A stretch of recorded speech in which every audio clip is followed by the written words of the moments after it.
I just pressed the button. It's a 30-second delay. Push the button, Kronk. The button has been pressed. Button, baton. Push the buttons, all the buttons. One of them is bound to work. It's like that meme with like the guy that's sweating and he's got to choose between two buttons. Which one do I press? I am unfortunately not seeing a live stream. I see Chill Stream 2 from last week, but not. Alright, again, it might take... I see it.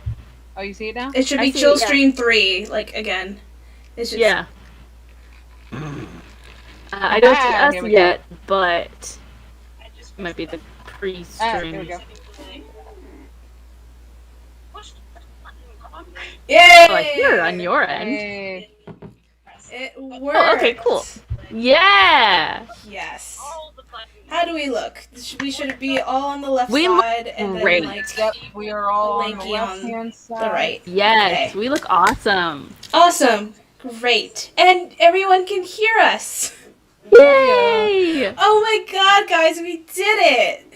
Yeah! That's the end Tyler! of the campaign.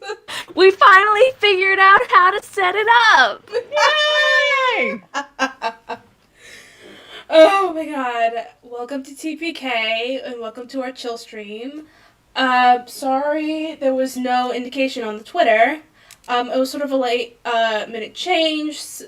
Life happens. Some things did happen, but you know, we're still here and we're still gonna chill out and we're gonna talk and we're gonna keep you guys company until we gotta go. And I get to be here to chill this week. Yes, Yeah. you do. So, That's And what like we're gonna that do. little happy cat that's like, so cute. Well, for those of you that are new and just joining, I am Liz, or Nix's Rose. The lovely lady above me is Madi to the max, voice Hi. actress and overall wonderful person. I'm also weirdo. Yes. And the person below me is Avonlea, aka Reading Dragon, also a wonderful person. She is the living embodiment of a kitten. Yes. Well, you're a good kitten. Yeah. You're a good kitten. Usually here we have a D&D stream that we play a homebrew campaign. I do not run it. Neither of these two lovely ladies run it. Our DM Ryan. I run into it. Yeah. Our DM Ryan is the one who usually runs, but unfortunately, some people couldn't be here today, but that's okay. So what we're just going to do is we're going to chill out. Y'all can grab a drink, get a snacky. I'm going to draw using my preferred program, Autodesk Sketchbook, and we're just gonna like chill out and talk. And you guys can ask us questions. If you're here and want to ask us questions, let us know. Feel free to ask us questions about our characters, because I guarantee you that's all we want to talk about. We want to tell you the inner machinations of our characters. Absolutely. Absolutely. Alrighty then. Speaking of characters, let me see if I could open the one that I was working on for Colleen. I don't know how to feel about it. I was trying out a new art style that I usually do not do.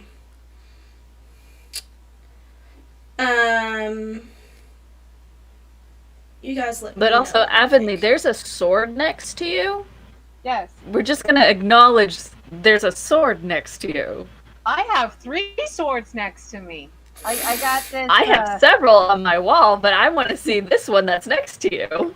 So this one, it's just from Spirit Halloween. Yeah. It's originally my boyfriend's that he used for a night costume for 2019's Halloween. Hasn't really used it since.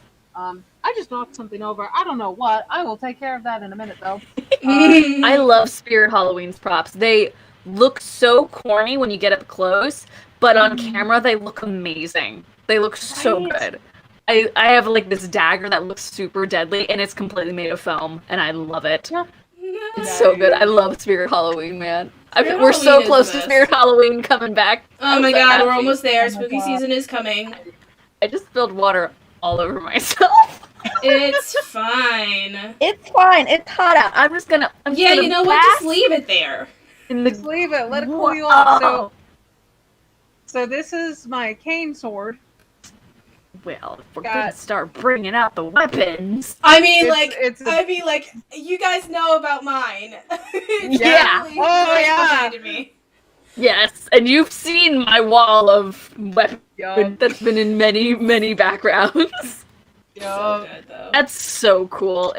For a second there, I thought that was like Lucius Malfoy's wand, but then I was like, "That's a dragon. Yeah. That is a That's dragon. cool.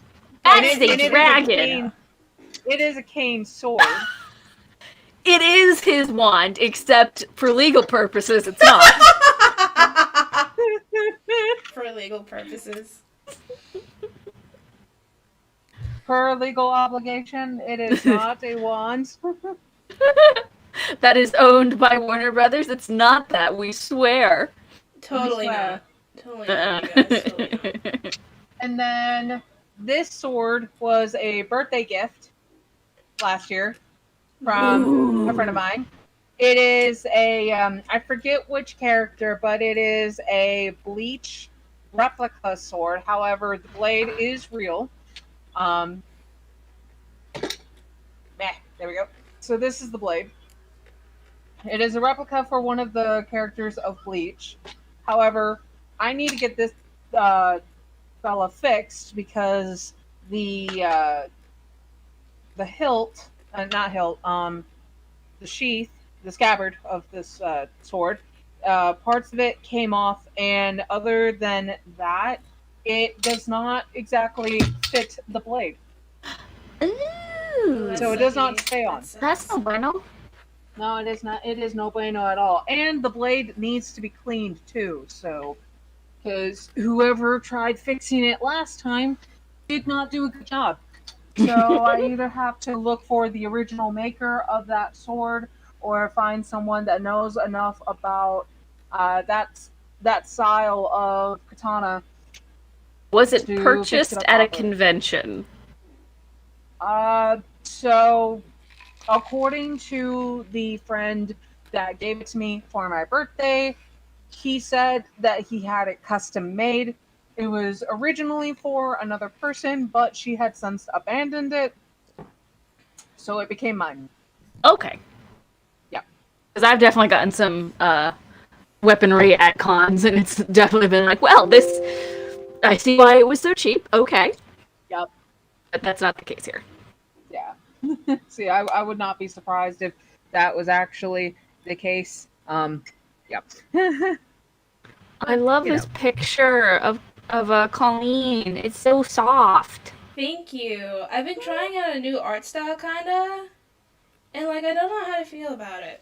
I usually put a lot more line work and detail and shading, but I kind of wanted to go with something a little bit more anime and simple. Her eyes look That like is so gemstones. cool. It's giving off Miyazaki vibes. Yes! Absolutely. I like dig the it. Miyazaki vibes we're getting on this. Narrow layer. Come on, please do the thing that I want Good. you to do. So, Maddie, how was your Yeah. birthday since we just went through that? Well, on my birthday, I did absolutely nothing, except I got an amazing video from some wonderful friends that made me cry because I wasn't expecting it. And then I went on an airplane ride at 4 o'clock in the morning and had a 6-hour delayed flight. So, there was that. No, I mean, Yeah. you telling us about that. Yeah. That's so bad. Yeah, it was bad. It was bad. It was very bad. It wasn't a good flight. And apparently, because I asked the stewardess, I was like, why was it delayed? And they were like, we don't know. They wouldn't tell us. Oh I'm my like, that's God. never a good sign. Oh Jesus! No. How was your trip out of state though? There were parts of it I liked. It was very muggy, like the entire time we were there. It was super muggy. But I did get to go swimming and it was really lovely, and I loved the open country space of it. But then also a very rude store manager kicked us out of our favorite department store. So, 50-50. Oh my god. Yep. It was, Not okay. yeah. I loved it and I hated it. So, And things to that love, was things to that hate. was the day that I didn't show up for the last stream, because that was the day that the rude manager kicked us out, and I was like, I've had a long day. Oh. I'm just gonna go eat some chicken and go to bed. Dude, I feel that. Yeah. Mhm. There are few things in this world that heal better than chicken. It's true. Don't ask me And why.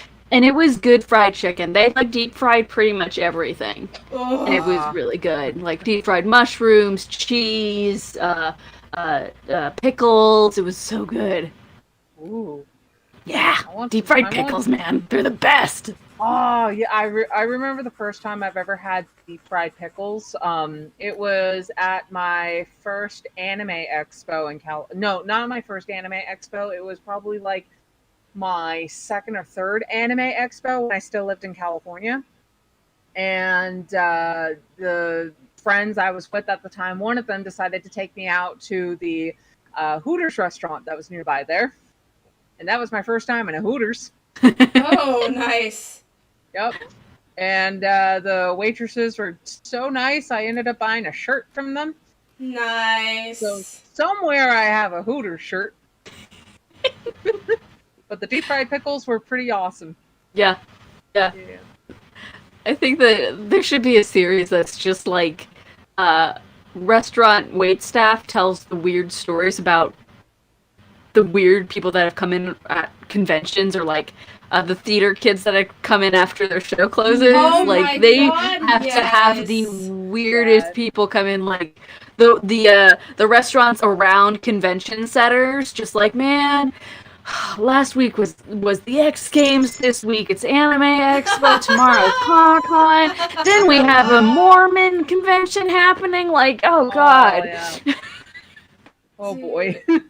That would be so good. That would That actually make a would be great good. sitcom too. Right? Oh, Where it no, all just takes place in the restaurant and you just coming in for one-offs, and then the main characters are the wait staff. Oh god. Yes. I can imagine all of the restaurants that are getting the people from like especially in the Los Angeles area, like the furry convention or the Jim Henson Masquerade Ball convention. Yep. Dude. I've been to that one. The costumes are amazing. You've been to Oh my the God. I've been to Masquerade, but only once. Only once. It was for the Labyrinth Masquerade. I had a friend that was one of the knights performing there, and he happened to have extra tickets. And he was like, "Hey, do you want to come to this?" I was like, "Sure." Yeah, I don't know why what it not? is, but I have a ball gown. Oh. So that's one of like my dream conventions is to go to the Labyrinth Masquerade Ball. Yeah. Ooh. Yeah, they hold it at this one hotel convention center that is decked out like a is it Roman or kind of Greek in I aesthetic? think it's more Greek. Yeah, but they got like this indoor pool, and then they also have this like giant ballroom area from what I've seen in And the there's like online pictures. levels and different ballrooms happening, and different rooms have different stage performances happening. Oh Me and my friend God. accidentally crashed a wedding that was happening there. Accidentally, like, are you We did. It was an sure? accident. It was an accident because we were just Okay. wandering through, seeing what we could find, and we walked past this one door, and we looked inside because it was like a glass door, and we saw someone in like this very big elaborate dress, and we're like, "Oh, more must be happening in there." So we just opened the door and started walking in because everyone was in like costumes and stuff. But oh no, wait! There's just one woman in a very big white dress. This is someone's wedding. We need to go. Oh my supposed- God. This isn't part of the convention. Oops. Did they notice you though? I'm not sure the bridal party did, but definitely some of the guests did. Dude. Because I'm like wearing this bright red ball gown with a train. My hair's done up big, and I have this giant crown on. I have a scepter, and it's like, this isn't where I'm supposed to. It's literally the hello. I am not where I'm supposed to be. Oh, that's awesome, though. At least the bridal party did not notice. At least they didn't say anything. I'd be like, yeah, I think we got out of there fast enough for it not to be an issue. Like, I didn't start eating their cake or anything. That would have been terrible. I was just like, oh, hey, they have food in this room. Great. Oh, I dear. would have been like, this girl over here in red ball gown trying to take me away from, like, my special moment. Excuse me? This is definitely some, like, this woman in red. What is happening? Yeah, that would have been like a Oh my major wedding faux pas. Yeah. I haven't been to a wedding in, like, a really long time. Man. Yeah, it's been a minute. I been a while. went to a wedding recently this year. My my DM for my in-person campaign that I meet up with on Fridays. He just got married at the beginning of, I want to say, June, maybe, or was it July? Either way, it was towards the beginning of summer. Very nice outdoor wedding. I think I showed you guys some pictures of the venue. It's not ringing a bell. Maybe, I don't know. I'll have to. But basically, he just got married, and the wedding was held at this lakeside area, and this place was not going to hold any more wedding venues after his wedding. So we got to be part of the very last wedding venue at this place. Wow. Hold on, I'm gonna just look it up real quick. Okay, but not saying it's going to happen in the future or even any plans, doesn't matter if you're with somebody right now or not, but what would your dream wedding scenario look like? Oh. Well, I think either it would be like some sort of like medieval castle in like a foreign country like Europe or I don't know, somewhere really special, or it would be like in the middle of the forest where like really rustic and rural. I kind of want to go in between and also just do one at a Red Fair. Yeah. Because, like, that's the thing. Cool. Like, weddings are usually pretty boring, and I don't dance. And, like, none of my friends are really into, like, regular weddings or, like, the activities of regular weddings. And hiring, like, other, like, entertainers or activities at a wedding can get really expensive. Mm-hmm. Oh, So yeah. I was like, I'm like, I may as well just have it at a Ren Fair. We do the ceremony, I get dressed up and look pretty, they can help with the food or whatever, and then when everyone's done, you just go enjoy the Ren Fair. Yeah. And that's it. That's cool. Because I've always been torn because I'm like... Sorry, go ahead. Because I'm like, I would kind of want it to be like up into like an elven court kind of thing, very enchanted forest. But at the same time, I've always wanted an indoor wedding because I don't want to be stressing about the weather as well. Right. Mm-hmm. So I'm like, is there a way to make it look like we're outdoors, indoors? Like, is there a venue that looks like that? But I'm also loving the idea of the Ren Fair venue. Like, that sounds amazing. Right. It's nothing traditional. Like, everyone must be in some sort of costume, some sort of something. Yes. Oh, yeah. If you look normal, you will out in. Sword fightings will be involved. Yes. Yes. Yes. Yes. Heavenly, what about you? Kind of a mix of what you guys were thinking about. my ideal season would probably be in the fall or something like that because I can't deal with the heat. So it would be like towards the fall, maybe getting closer to winter or something like that. I don't want it on my birthday, however, because my birthday's in December. That's my birthday and Christmas. That's enough I have to worry about for the end of year stuff on top of like Thanksgiving and Halloween and whatnot. So it's like maybe like September, October, early October wedding, maybe at the latest. But it's not one of those things I have really thought about as of late. However, I do like the idea of having it be a little bit on the smaller side. But I also like the idea of maybe an outdoor wedding where it's either in a field or in a forest clearing, or something in between indoor and outdoor, just in case the weather is bad or something like that. When it comes to like how expensive, ideally I would like the most expensive thing to either be the dress or the officiator. Because even catering can be very expensive. For me, I would not mind even a potluck wedding. Oh. Dude, that's such a good idea. Right? Like, just have, like, everyone that you invite bring, like, a dish. Yeah. Or and then the can, only thing you have to like- buy is, like, your cake. Yeah. Yeah. That's That's smart. good idea, too. Mm-hmm.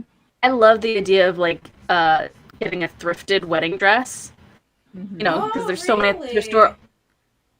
Possibly dyeing it, because who really needs a white wedding dress? Like, Thank I you. did see this, Thank you. right? Like, I want a ball gown, but it doesn't necessarily have to be white. Yeah. Like, I definitely want to look like a fairy princess, but, you know, white is optional. There was this one, oh my gosh, I love their content, that I saw them do. This couple got married and they looked like an elven being. Like, she has like blue hair and her dress was like two pieces. It's like a bustier top, and then Oh the my skirt was God, this I long flowing think I thing. know what you're Was talking it about. you know what I'm talking about? Oh my god. Yes. Oh my so gosh, I cute. love the. It was It's so I loved beautiful. that dress. I was like, that's a skirt. Love it. So Mhm. going to the bathroom could probably be doable. But that dress is also so flowy, and I love the gradients that she did on it. It was just part of the grass, and I thought that was so beautiful. And I love then that. and then the other girl, her outfit made her look like a prince. Yes, I loved yes. that. And she had like That a was- sword. Oh, Very Oh. Howl's Moving Castle vibes. very Howl's Yes. Moving Castle. I loved it. I loved how it worked with her pink hair as well. Her short Mhm. pink like prince cut. It was like, oh my god! With that purple. Oh god, so good. It was so good. I cried watching that video. Oh my God, it Same. was so Same. sweet. And what's Especially when weird they were is I doing know their one vows. people in it. Like, his name is Brian Forrest. He knows everybody. Like, from Critical Role to, like, the highest people of, like, ironworking. He knows everybody. Dang. Oh He's wait, just all over the place. Brian Forster or Foster? No, Brian Forrest. Brian Forrest. Okay, so Yeah, Yeah, not Brian Brian, Foster. okay. Okay. But he does know Brian Foster. Jeez. And I know him because I was on set with him for Video Game High School, and and then I randomly ran into him at a performance of Roger and Hammerstein and Cinderella, and it was so weird. We ran into each other in the lobby, and then we were seated right next to each other. Like, our ticket numbers were right next to each other. Holy was like, oh, shit. Wow. What? On the same day? What? What are What? the chances? Yeah, I just Brian is the kind of person that like has all of the crazy stories to tell, and I believe all of them. he's the friend that works as a knight for Labyrinth. So he got me the tickets for that. Oh, Aw, awesome. nice. He's so cool. There we go. I just heard you mention Video Game High School. Yes. Were you in there as one of the extras, or? For season 2 I was. For season 3 I was an actual character. Oh, okay. Because I remember watching Video Game High School. I need to catch up with that, actually, because I saw most of season 1, I believe. So I'm just like trying to look up. Okay, well, Season 1 was really their budget season. Season 2 and season 3 is when they get like actual sets. Like season 1, the like dorms are filmed in Jimmy's apartment. Oh god.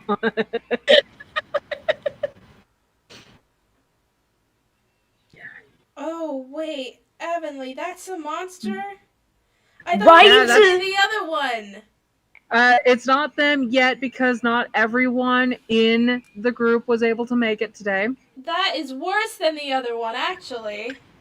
No.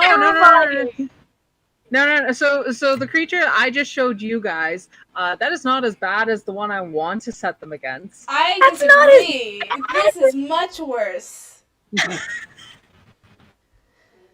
No, the one I want to set them against is a higher CR level than the one they got to I mean, fight today.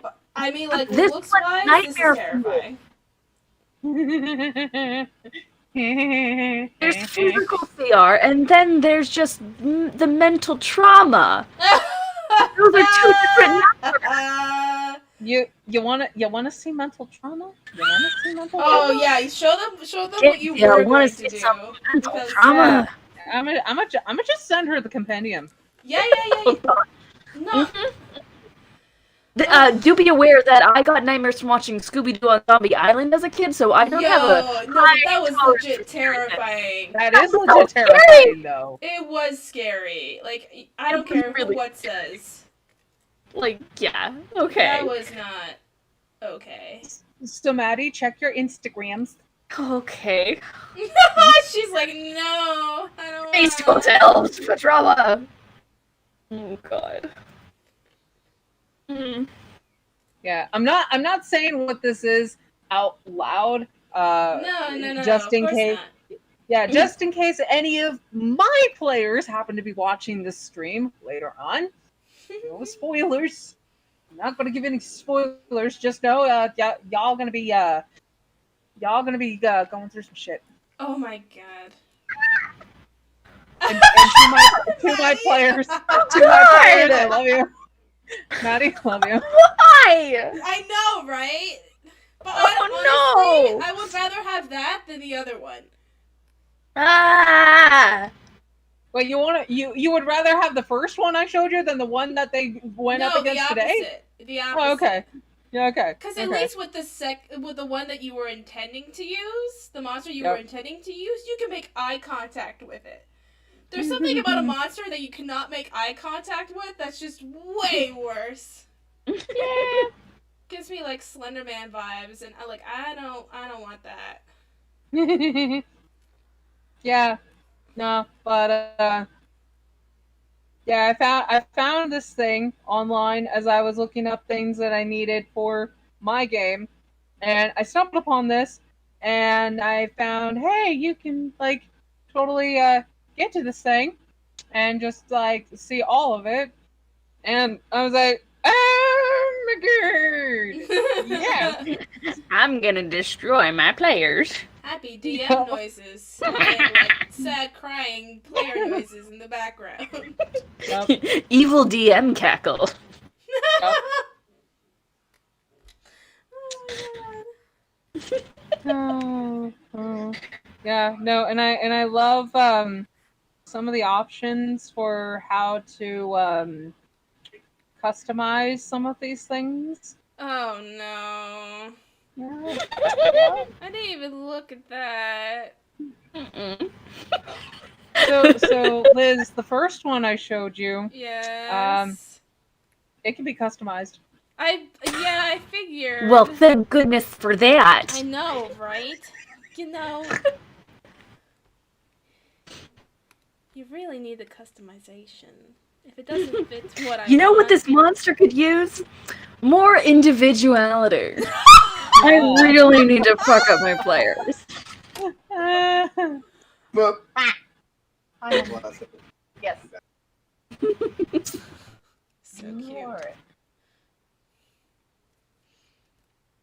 I thought you loved me. I love drinking ginger ale. Yeah, and I like ginger ale as well. May I please have the last of that if you are offering? No, bitch. because that would be the nice thing to do. Yeah, that would be the fucking nice thing to do. I'm not nice. Yeah, and it's being caught on live stream now. Hey, See, she has proof. He shook the cat. The cat's mine now. Bye. Oh my god, that's so I'm going good. to enjoy this ginger ale. Jeez. You make it sound like just like I never get to enjoy anything. I at least need to enjoy some ginger ale in my life. It's not like that. No, I know. I'm just being me. Yeah. Yeah. Is it okay if you bring me that slice of pizza? In the fridge. Can you please get it for me? It's gonna be cold. So, Cold pizza is Please still don't. valid pizza. cold pizza is still good pizza, like Liz says. However, please do Well, not I eat said that valid. pizza. Please I bring don't me know that if I pizza. said good. Valid. It's better than other Oh, I'm just things. now realizing you can see the pile of pizza boxes in my background. Oh, I couldn't even tell that's what that was. I thought it was just like a craft project. Yeah, that's what it was. That's what it is. Yeah. It's a craft project. No, Totally is what it is. Nothing else. Cat You and cannot have pizza? Life is good. Cat and Give her pizza. pizza. She's still on a strict diet, honey. She's like, Oh. she's like, give me that pizza. But it's mine now, Mom, isn't it? This is mine now. No, you're still on a very strict diet until we can safely determine you don't have bladder issues. Aww. And she's like, I hate you, Mom. Ah. But hey, she's starting to fatten up again, so Oh, okay. Well, at least then she's like eating. yeah. Yeah, she's gotten like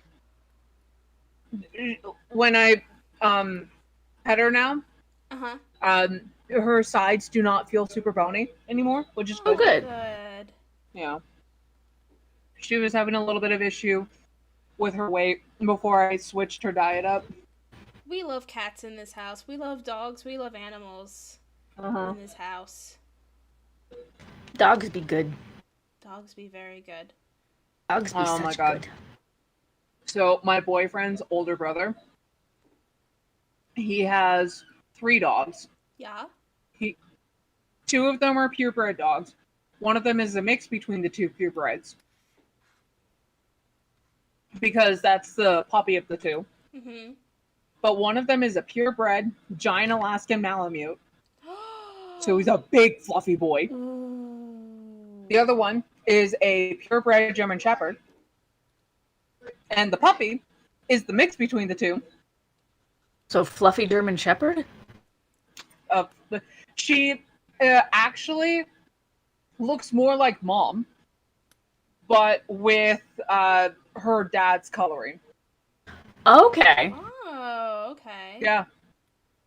Huh. Yeah, but the dad, Max, he's not even. He's like barely a year old, and he's like taller than my desk. Wow. Big boy. Yeah, he's a big fluffy boy, and he loves giving hugs. Oh, of course he He- does. He knows whenever I come over to give me a hug. He doesn't give anyone else a hug. Aw. Yeah. It's the goodest of boys. Good boy. We love dogs in this house. Love dogs. Ugh. Go. Just I think it was this past, not this weekend, but the weekend past, I had to take my dog out to the because he wasn't eating, and anything that he was trying to eat, he couldn't keep in. He was just like vomiting everything. And it was like 3 days, and I'm like, he's getting really dehydrated and not eating. So off to the vet, and the vet's like, we don't have a doctor in today. I'm like, wow, great. Where do I go now? They're like, ER. I'm like, great. But luckily, they took him in relatively quickly. It was only like an hour, the whole visit from start to finish. And now he's fine. And now he's back to eating and being a little rascal. What was wrong? They think it was basically a gastrointestinal infection. Oh. I was worried he swallowed something. I was worried I turned my back and then like he was chewing on something and then he swallowed it and then he couldn't just digest it, and that's why nothing he was eating was staying. But luckily it was just an infection. Yeah. That's it. I heard this story. This lady told this story on TikTok about how her dog swallowed an entire tennis ball. Oh! And she didn't know it. And he was not eating, and she tried to take him to the ER, and they're like, oh, it's just like a little like congestion or something, so take these things. And she had to go to a different vet when her dog actually like threw up poop. And it was like, this isn't right. Nope. So yeah, they got an extra for the dog and was like, yeah, there's a tennis ball in there, and they had to do surgery to get the tennis ball out. Oh my goodness. Yeah. But the dog's okay. Oh, Good. Good. Yes. Happy ending. Happy ending, very important, especially when it comes to the dog. There's a website. I don't know if it still exists, but there was a website at one point that was called Does the Dog Die? And you can look up every movie title, and it will tell you if the dog dies in that movie. So if it's like, I'm not sure if I want to see this movie, what if the dog dies?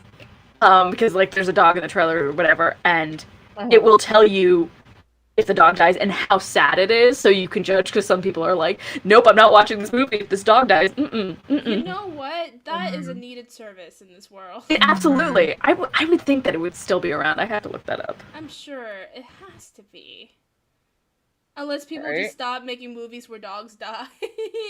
Right. Because they just figure, we can't kill off the dog, no one will watch. No, they still do, because most of the time bad writing means you can't connect with the human characters, but if you love the dog, everyone loves the dog, so that will make you feel something if we kill the dog. Oh my goodness. That's just lazy writing. Yeah. Yep. Or like some kind of animal that people can easily get attached to. Yes. Yeah. Because there was this other film that I watched at least within the last 6 to 7 months. I think it was Drag Me to Hell or something like that. It was the crappy little horror film about the woman who got cursed by another person because she wasn't able to extend the loan on this woman's house. And so the woman cursed the loan officer. Is that what the main character? Long? I think so. Okay. Yeah. But basically, in the film, she got cursed and she's trying to lift herself from that curse. And one of the things that she had to do involved sacrificing her cat. No! No. Yep. Not worth it. No, well, she deserves to be cursed now. Yeah, no, she was still cursed afterward. Well, that makes sense. Well, yeah, I was about to say.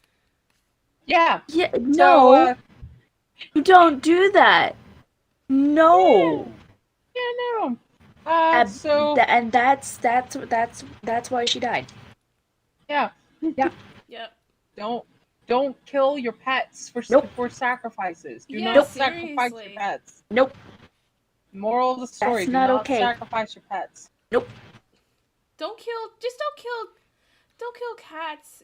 Just in general, I think is also like can we not just I honestly think that's where the inspiration for like the Rakshasa's vengeance curse comes in. You kill Rakshasa, Rakshasa will come for you. Yes. Kind of like Yeah. you kill your cat, the cat will come for you in its next life. I mean, basically. Yeah. It may take a while for it to regenerate, but I mean, it will but do it'll be it. back. It doesn't matter if you're laying in your deathbed in the hospital dying, that cat will sneak into the hospital and lay on your face. Honestly, I would probably let it. I would probably just like, man, you know what? I can't even fault you. Just go ahead and do it. Yeah. Ah, no. Now I spilled water. Ah! It's okay, it's fine. With this heat, it'll I like how we're evaporate in, all like, doing 10 seconds. we're all doing art projects on this stream. This is the art corner. Yeah, Of it's GPK. a chill out art stream.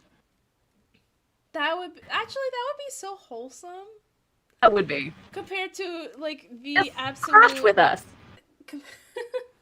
compared to the absolute like trauma and despair of our normal D&D stream. God. It's D&D. It's gonna hurt at some point. I mean, I know. But it doesn't have to hurt that much. I mean, like, it kind of does. Here's what's terrible. My character is wrecked. I'm fucking loving it.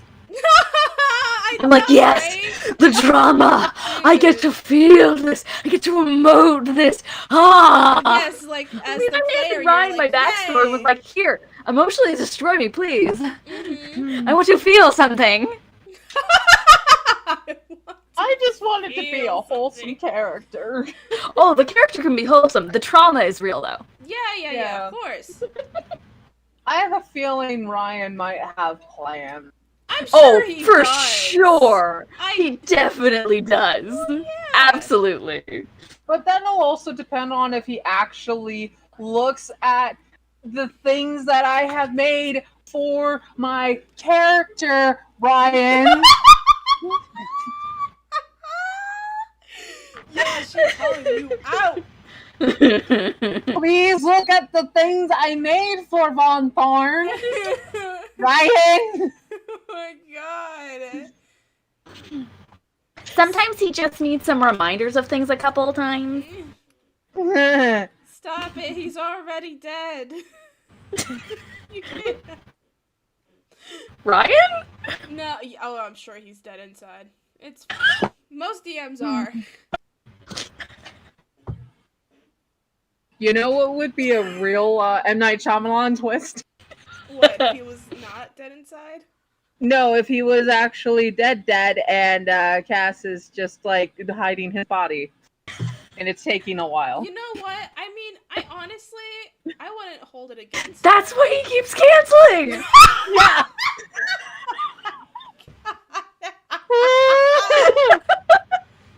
It was He's one having too to many move the Nerf body guns to a the different head. Location. Oh my goodness. Hey, you can do a lot now with those Zoom filters. We might Yeah. never know. We might never know. All of those responses are just like pre-recorded from like years of hanging out with him, so she just presses the button in the background. Oh dear. Just one big ass soundboard. Mm-hmm. Well, there is also a program that there is an AI program that you can use now to record your voice where you say a few sentences, and this AI will map out your entire vocal cords. No. Yeah. No. That's some Yeah. spy shit right there. That's terrifying. Yeah. Yeah. Shane Dawson, when he was still doing popular shit, he did a video.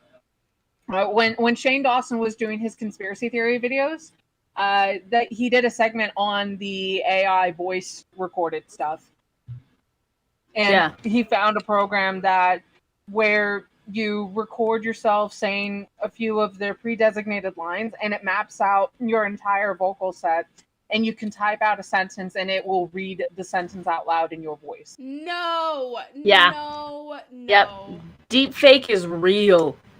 Yeah. Well, you know what? And it is terrifying. It is. I will They can make anyone look like they're doing and saying anything. I will say this though, they probably sound a lot more articulate than I do because like when I just talk normally, I'm just like like it's just Gerbish. So at least I would sound very like smart and like full You would sentences, basically sound like grammatically correct. You would be permanent. You would just be in permanent Esmeralda mode. Oh man, I don't know if that would be a good thing or a bad thing. Probably a little bit both, actually. It would be the way to tell the difference between you and an AI. That's for sure. Oh, I don't like that. I don't like that. So weird. Oh, speaking of plot twists, I thought of this really fun idea. I don't know if it's ever been done before, but it's certainly something where I was like, ooh, that would be fun. Like a YA love triangle scenario, where at the end of it, the two other love interests end up getting together and they just ditch the main lead. Oh, yeah. Like, I'm like, that would be fun! Where they realize, hey, this girl's actually, like, really bland and kind of boring, but you know what? You're actually, like, really hot, and I vibe with you. Kind of like Damon and Stefan, except they're not brothers. Yep. We're just like, yeah, you're more interesting than she is. Just, and then the lead's just like, hey, this is my story. Or like Edward Cullen and Jacob. Yeah. Bella. Or any of the other side characters in Twilight. Yeah. It would be a better love story than the main story. Any other of the other background characters would have made a better story than the main characters. Yeah. Like, also, and you pick any of the background characters and they are more interesting. Can we also Rosalie, just, like, Charlie. remember that like Edward is how old and like and Bella is how old? Yeah. I don't know. I've watched enough anime that I'm just desensitized to that. That it's. I mean, I don't know. Yeah. Yeah. Oh my god. But like, if there was a series that was like a fan made series of like 6 episodes where they literally focused on the other characters and really delved into their story more for Twilight. They were like short films. Like they're all on good. Oh my gosh, I wish I could remember what they were called, but there was like one about Esme, there was one about Alice, and there was one about the Avatar one. I probably need to finish reading the Twilight series because I think I read like the first 2 books. That's it. I read like the first 2 chapters of the first book in like middle school, and I was like, "This is trash," and then I just never read it.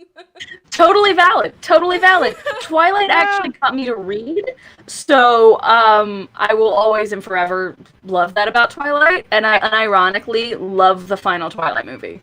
I've watched it multiple times and I love it. Fair enough. It is trash, and I love it. See, for me, what got me really into reading was Megan Whalen Turner's The Thief series. But at the time, I only knew of the first book of that series, known as The Thief. Other than that, it was... Is that the one with death? Or am I thinking of something else? No, The Thief... the Queen's Thief series has the main character known as Jen, who is a family member of a royal family, and he is basically, it's like a historical fiction novel if it was almost written out as like a D&D campaign, but not really. However, the main character Jen is a rogue who has a rogue god patron. Ooh. Yeah. No, that's not the book I'm thinking about at all. Yeah. You can But the actually thing like I'm thinking listen. of is narrated by Death and takes place in Germany before and during World War II. So Yeah. fun things with that. So not the same book.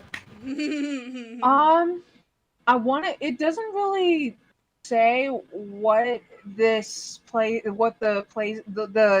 setting for this book series. It doesn't really say what it's supposed to be based on, but the way it's described makes it seem like Tuscany, Italy, or somewhere in Italy. Yeah, but you can actually listen to the whole first book of the series on my YouTube channel, The Reading Dragon, because I actually did a fan narration of it. Oh, while back. nice! That's awesome. Yeah, I'm gonna check that's how much I that. like this series. Is Oh, good. I had been working on my own fan narration before COVID hit. Wow. This is just- what a great. This way is to- getting really long. That is- Ooh, that's It's pretty pretty. That's a great way to spend your time during quarantine, though. Right? Narrating or knitting? Both. Yes. Yeah, there it is. Yes. I love using that reply. It's just like this or this, and then you just say yes. And people are Yes. like, yes. Now, there's a possibility I might be able to get back into narration because I just started using the Craig audio recorder for Discord for my D&D group, and I finally got Audacity to start working again. And I was listening back to the recordings, and it's a decent sound. So it's like, you know, I might try this again. I might try this again because it used to be that my desk setup was in the gaming room, which now is my boyfriend's computer room plus my filming space. And then when COVID first hit, and my boyfriend at the time was working for a third-party company that helped with airline services,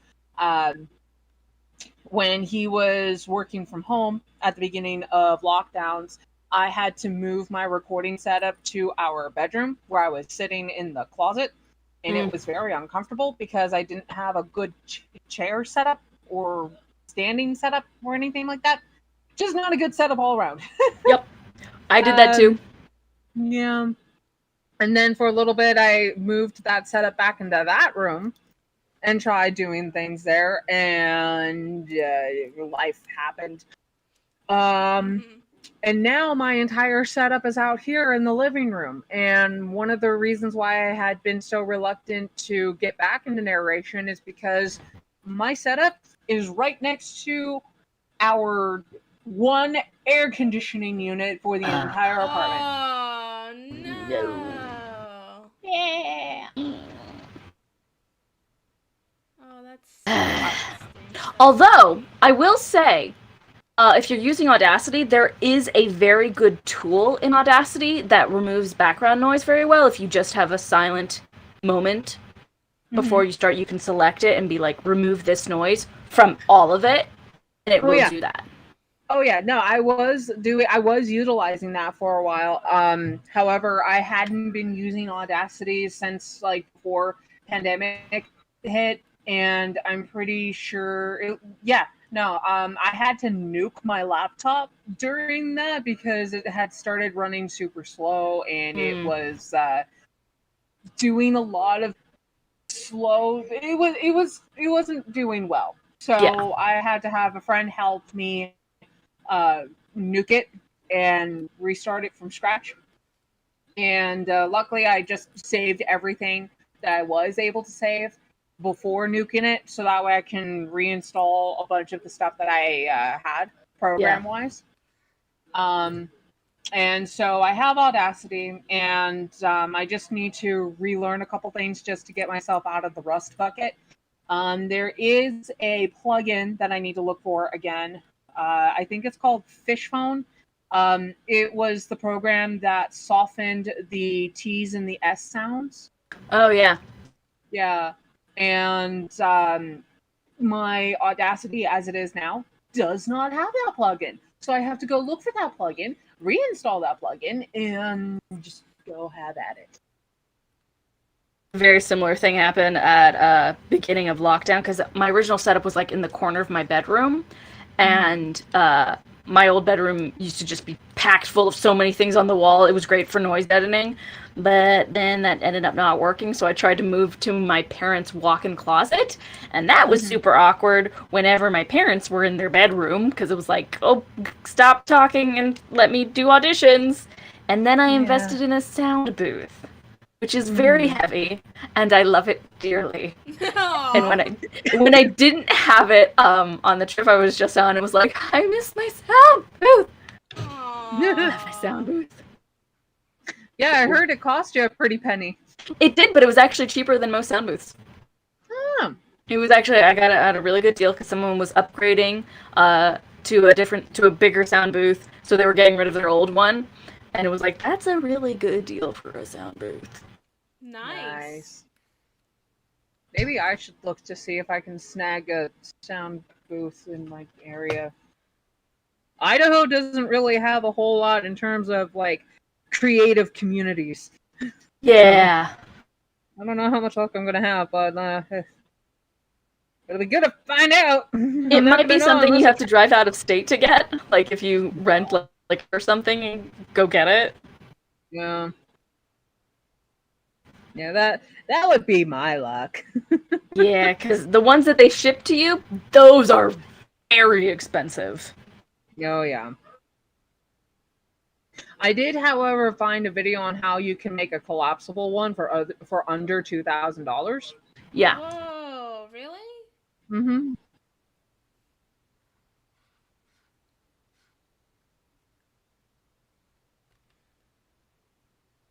Okay. So what are y'all's plans for Halloween costumes? I don't know. I'm trying to figure out, but like, I mean, I made the suggestion that we all should just be our characters from game. Well, I thought we were going to do that on stream for game.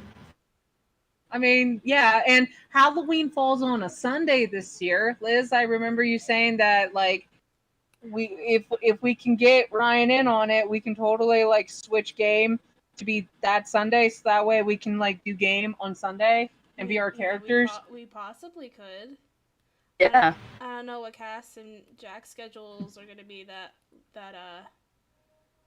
weekend, but it would be fun. But I don't know if I've also been just like looking around because I'm me and I also love Halloween. So I'm like, what do I want to be this year, or what can I be? I mean, I could be anything, but like, what would work? I just don't know. I have I'm thinking of doing Thumbelina from the Tim Bluth movie because I have it almost completed. I just lost motivation at the very end. Like, I have all the pieces. I just need to style the wig, and I have zero motivation to do it. I'm like, what's the point? There's no con. No one's gonna see me. So I'm like, if I do it for Halloween, it'll give me a reason to finish it. Right? That makes sense. Yup. Me too. I don't know.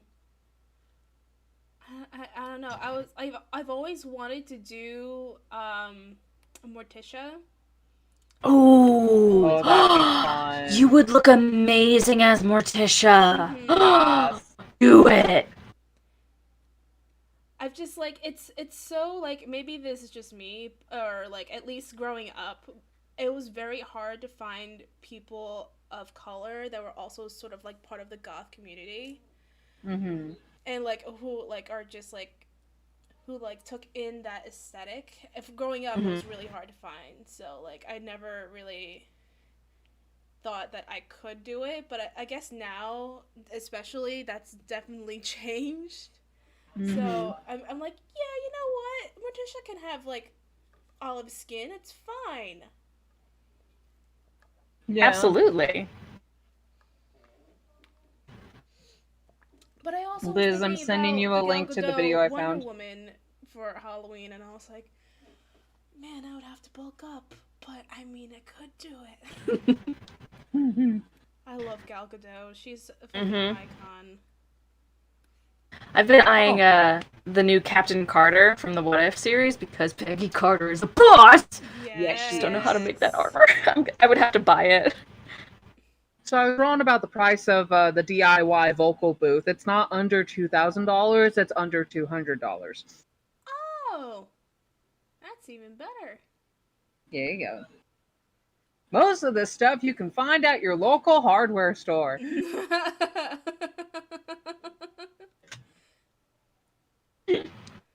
Man, I haven't actually. Have y'all actually been to a store in like some time? I have not, and it feels weird.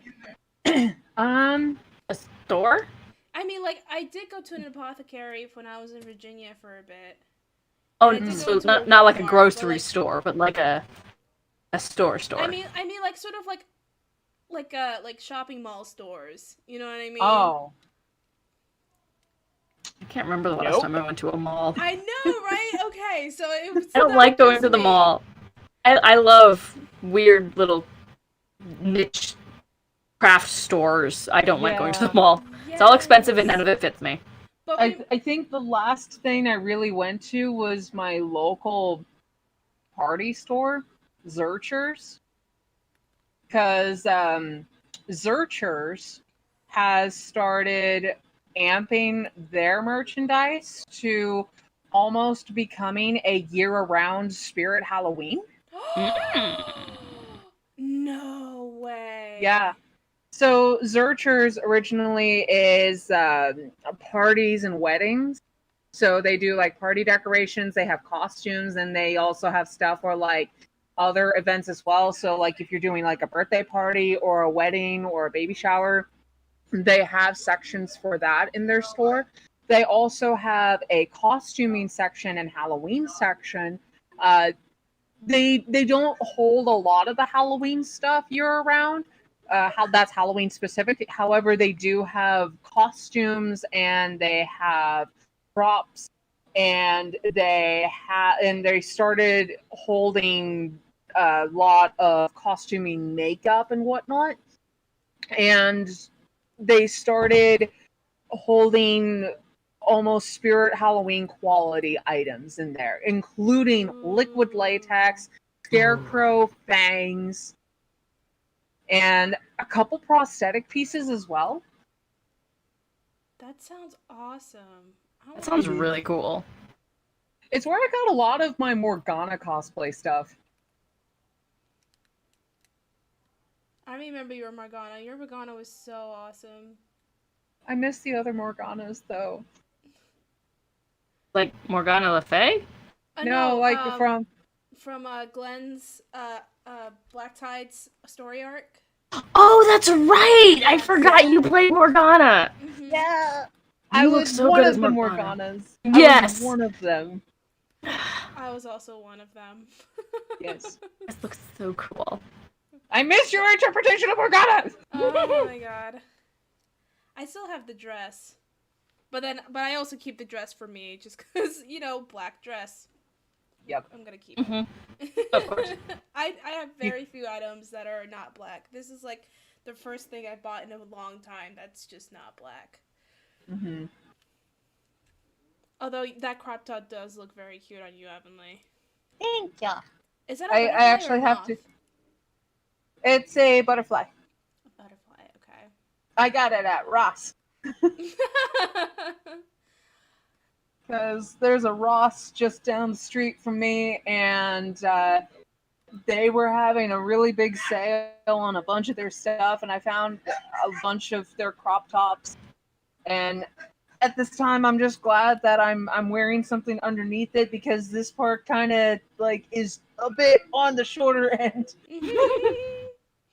I know. So without this, there would be a lot more showing. We've all Like those risk clothing hacks that you see a lot, where they're like, "Oh, just flip your shirt inside out and then put your bra on and then flip it out and it's cute." And then it's like, that only works if you're skinny. Yeah. Which I am not. I am Same. definitely not skinny. I'm getting there though. Right? I'm working on it. Hey, it's just a meat suit, It just Yeah. holds everything else in your consciousness and your thoughts. You're not your meat suit. But if No. you want your meat suit to look pretty, all you gotta do is exist. That's all you gotta do. You don't gotta be a certain size or shade or color. When Just you exist. take away the meat suit, all you are is a stringed cluster of nerves connected to a mass of fatty tissue with electricity running through it. Yeah, and that's beautiful. That's what the meat suit is. That's not what you are. I control the meat suit. I am not the meat suit. Exactly. You were not your meat suit. I am not my meat suit. Everyone. I also You didn't are- design this meat suit. It came pre-made. It was not to my specifications. I would have chosen much longer legs. But unfortunately, I couldn't choose my own specifications. This is what I got. Yep, That's same. okay. And I was doing really good about putting my meat suit into a better presentation. I was training for mud runs, which was really fun. But then those all went away, and then they haven't come back. And so because of that, I have no goal to reach for to keep working out towards, which is really the problem. Because I was doing pretty good and was like, oh no, it's still gonna happen, it's still gonna happen. And then that went away, and my goal disappeared with it. Because happiness is striving towards a goal. And when you don't have a goal, there's no striving. What is there to live for? I mean, that's what I found. That I'm only happy when I have a goal. Even if I don't reach the goal, if I'm still striving for it, then I'm actually happy. Yeah. Oh, yeah. I get that. Yeah. I don't even... Seeing you crochet is reminding me that I have a crochet item that I need to kind of work on, and Knitting, not crochet. I don't know none of that sorcery. So you do the knitting, I do the crochet, then I need to look for my crochet needle. I'm just here with my tablet and my pen, doing absolutely jack shit. It's mainly I only really knit when we stream, because otherwise I will just be on my phone playing a puzzle game because I need something to distract my hands. Yeah. And being on a phone on your stream just looks like really rude, and it's like, I'm not rude, I'm listening. I am listening. Yeah. So- I swear!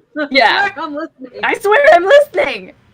Just need something to take up that part of my thing that needs to have my hands moving. My meat suit Yep. needs a little bit more stimulation, and that's Exactly. Well, not the meat suit, That is the brain. so many The brain scissors. needs more stimulation. My brain. Oh my god. I just have like 2. Where the heck is my crochet? Did I put it in with my other crochet needles and forget where I put that dang thing? Dude, God damn it! That is the struggle of every artist. I literally This thing, it's gone now. just a little bit ago, I was getting out the rest of my markers and pens from my bag, including the one that I have for my tablet. But I specifically kept it in my mouth so that like I could remember where it is. And then as I was looking through the rest of my stuff, I'm like, where is my tablet pen? As I'm still in my freaking mouth like this. And I'm Yep. like, Yep. oh, right. Oh. Yep. Definitely done the, where are my keys? Where are my keys? Where are my keys? Yeah, I They're know, in your right? hand. Uh-huh. So, Yep. I do this thing that, it's called the Hat of Many Things, where I have my hat in a designated place, and I put all of the things I need to go out of the house with, my mask, my keys, my, if I'm just setting my phone down there, I will set my phone over there, but basically everything that I need for going out of the house goes into my hat, and my designated spot is the dining room table next to the front door. And that is how I have not lost any of the stuff that I need when I go out of the house day to day. Nice. My boyfriend, That's my bag. on the other hand, my boyfriend, on the other hand, he refuses to implement any sort of system that will help him with that. So he will lose his vape, he will lose his phone, he will lose his keys and he will lose his wallet. In random And you places, will lose your mind. yeah. Yes. And you have to suffer the consequences for Yup, exactly. Exactly. And it's just a frustrating time until he finds it. There was one point where he actually left his wallet. He left his wallet in my car. Oh no. And Yeah. did you do the thing where like you just kind of went on a little bit of an Amazon shopping list spree? No. Just for fun. Because I am not I that found your evil. wallet. Yeah, I found your wallet. I just wanted to make sure it still worked. Yeah. Yeah. No, I am not that evil. Oh well. I mean, I guess I am the only one that might be a little bit evil. You're chaotic neutral. It's fine. That's You know what? That's a very good description. It's much nicer. I am more lawful neutral, if anything. Where, like, if the opportunity did present itself and I knew I was not going to suffer major consequences, sure, I might. But other than that, probably not a good idea. Hey, the consequences only matter if you get caught. Yeah, that's part of my thing. If I know I'm not gonna get caught. I think my characters end up being a lot more chaotic than I am because I hold myself back in real life because I'm like, oh, there'll be consequences if I'm a shitty person, or mainly because I'm like, I want everybody everywhere to have ever met me to have liked me. I'm constantly convinced that everybody secretly hates me. So I definitely have this I need to please everyone thing in real life. So in my characters, I'm like, I don't give a shit what you think. It's very cathartic. Because I have that same issue. Right? Aw. Like, where the hell did that come from? Oh well, I mean, like. Try- My Annalise can like tell Willow, oh, I don't like you. I don't feel that way about you. Where I would never say that to someone. Right? I am sorry for that loud noise just now. I am still looking. I'm so offended, or- Avonlane. How dare you make noise Get on the out. stream? You've ruined it. Yeah, You ruined everything, you stupid bitch. and now I'm getting tangled in my yarn. You are a cat. Yeah, you are a cat, literally. I was not expecting that, but okay. Yes, I will accept this about myself. This is my life now. I am a cat. This is my life now. That's That's what's inside your meat suit. Oh my god. Yeah. That's what's inside your meat suit. It's a cat. Hey, you were the cat that got killed, and you're just looking for the person you need to take revenge on. Yes. This Yes, time you I have am the opposable Rakshasa. thumbs! Oh my god. I am that Rakshasa you killed, Vax. Oh no. Vaxildon. Dude, Oh my that God. was crazy. Mm. That mess was nuts. I was so shocked. I was like, no freaking way. See, that's what's amazing, because I'm watching campaign 1 right now, and there's like, I know some pretty big spoilers, but there are still moments that I am surprised and shocked, like plot twists that I don't see coming. Is I'm still like, what is happening? No! Because there's so much good content that you just can't spoil everything. Uh-huh. Oh yeah. I'm happy you haven't had everything spoiled for you. Me too! I'm really glad I'm still getting surprised by things. Oh my god. Cause like... Let's see, I just finished the, fight with, Kevdak? Hordak, Oh, Hordak. the Cinder King. Ooh. Hordak. Okay. Hordak. okay. Oh, Thordak's from Hordak She-Ra. is the Cinder King. Yeah, so I had just seen the best scene ever, which was Percy and Vexalia in the bathtub. Yes! Yes! I love that Yep. scene! Yes. Oh, so Such a good scene. Such a good improv. scene. Oh my Such- god! See, that's what I love about that's why I really like this group that is Critical Role because they understand yes and.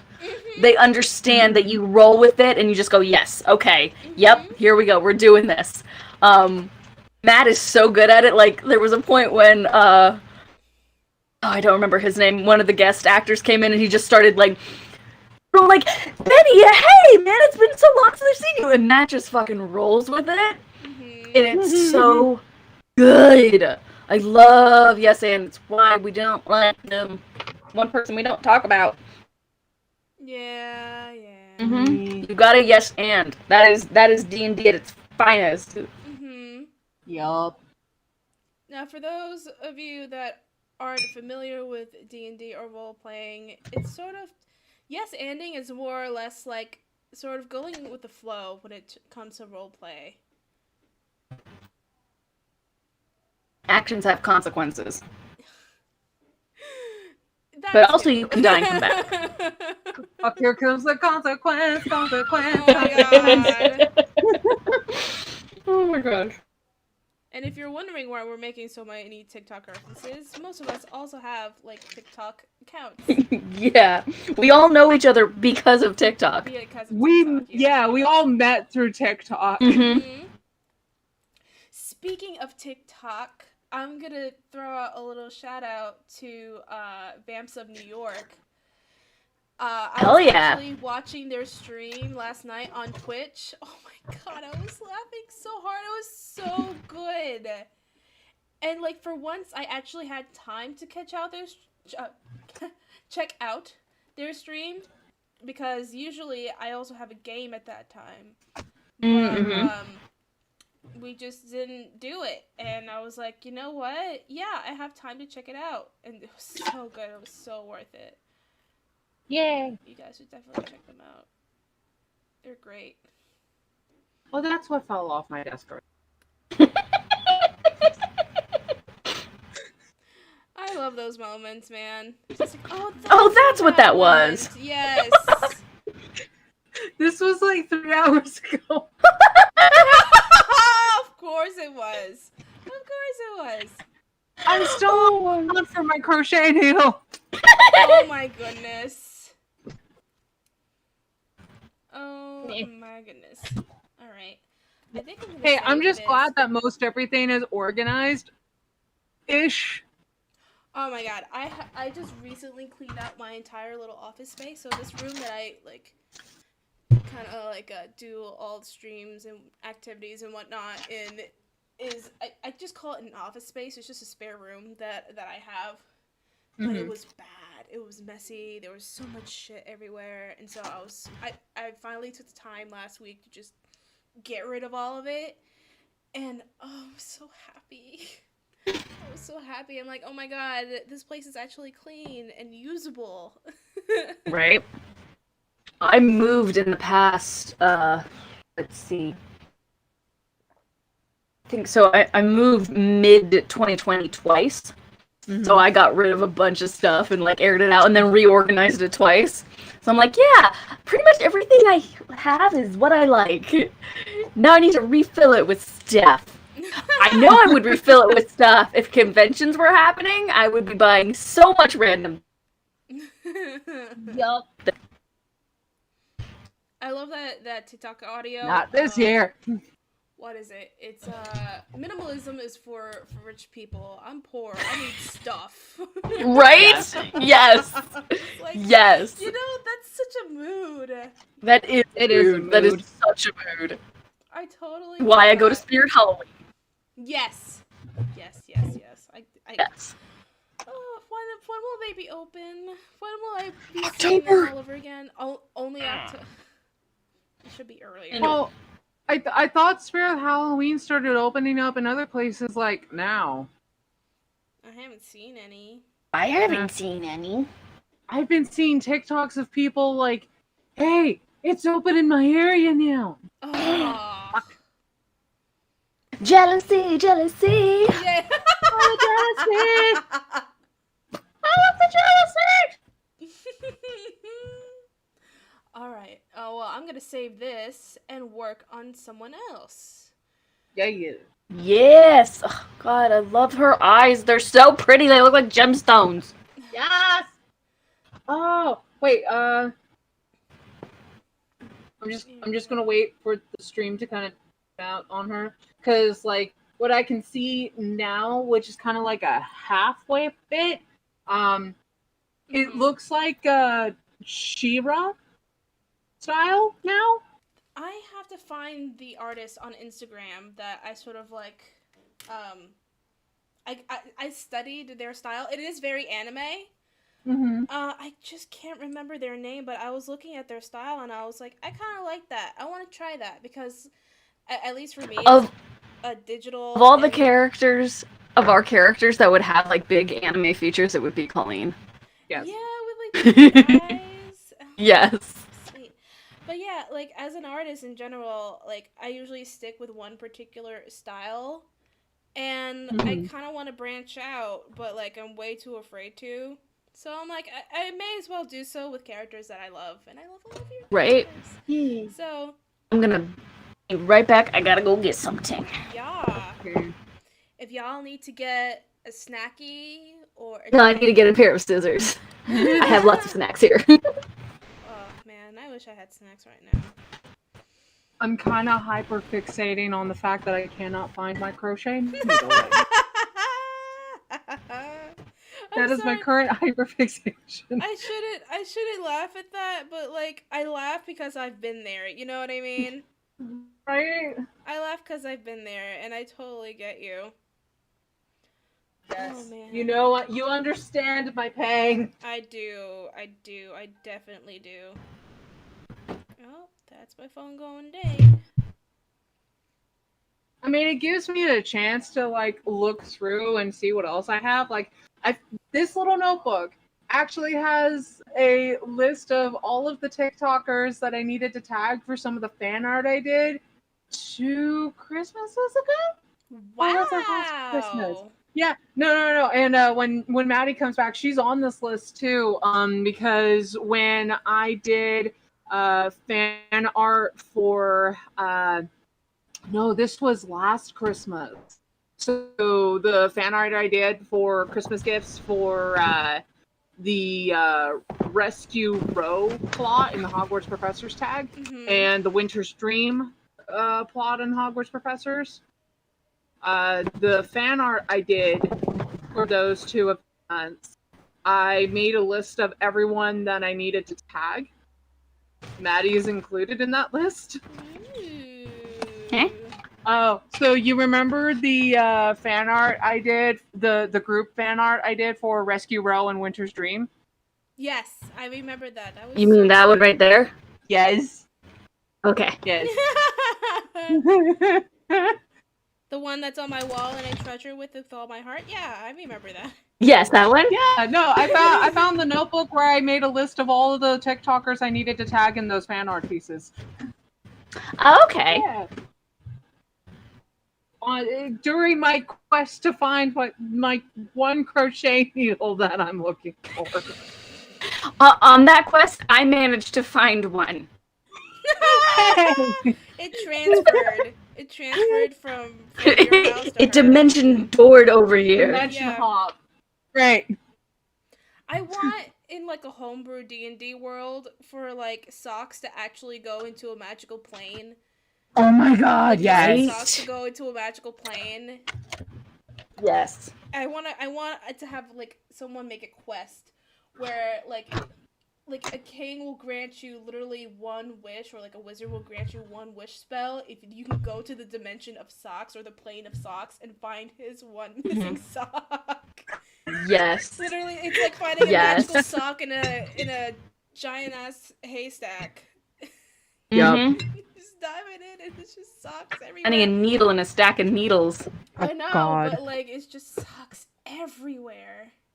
And like the party can I've often thought of a really like Trolls kind of story where is like there's actually a portal in the dryer and the trolls take one sock because it's like their currency or their food supply or something. No, it's But like at the end of the story, they all get returned, and every dryer everywhere immediately bursts open and just ricochets all the socks that have ever been stolen back out. And like the family's just like, what the heck is happening? no. Just imagine all. No, imagine all of the people that bought the dryers or washing machines secondhand. Right?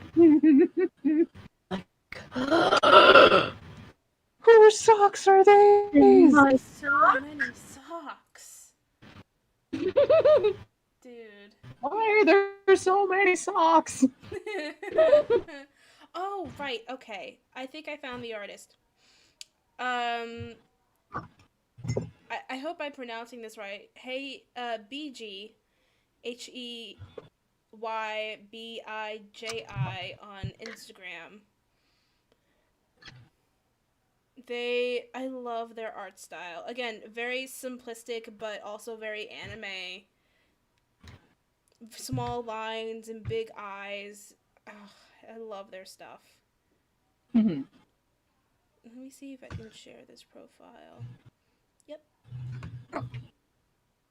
Keep having this thought that I'm like, I've definitely heard this somewhere, or it's been on a t-shirt, or if it's not been on a t-shirt, it should be on a t-shirt, that it's, kindness is a free action.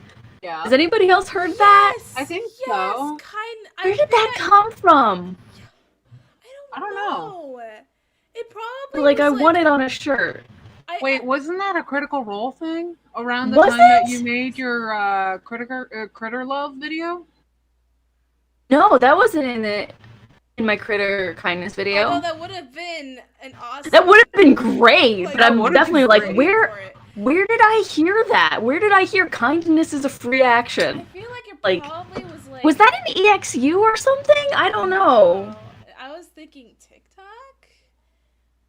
Anyway. Maybe. I don't I don't know. Well, either way, it's a great saying. It is a great saying. I agree. Kindness is a free action. And you know what? Since we're on the topic of that, I think now I might do Annalise. Yeah. Since Alright. Just gonna grab this basket up off my shelf. See if if it's in Dobby! there, you're still looking. Yes, I'm still looking. I'm sorry. I mean, it Again, gave me a laugh chance because to I've kind of been organize there. my shit. I'm laughing with you, not at you. You're good. You're good. It also gives me a chance to kind of look through. It's like, oh, hey, I remember you. I remember. Oh yeah, I started that project. Yeah, Just gonna yeah. put that back I did underneath that that thing. for now. Mm-hmm. Just gonna put that back there for the next 6 months to 5 years. Oh my god. So many projects left undone. I actually have some on the side here. And I'm like, Oh, if I keep it in view, I'll remember to actually work on them, right? That's how it works. Yeah. Totally, So- that's totally how it works. so I did not find I did not find my crochet needle in this basket, but I found one of my Spirit Halloween props. Hey! Ooh, that's nice. Oh, that's really cool. Yeah, it's just like this plastic little sword, not dagger thing. Ben! It's a switchblade It kind of folds. thing. That's really cool. That's It's very basically cool. a rogue blade. Yeah, it is.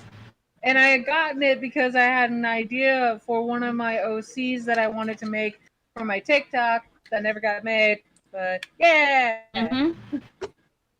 Yeah. now to put it somewhere that's not going to be completely in the way, but also like But also like somewhere where you can remember. yeah, Right. there. And now to clean this up again.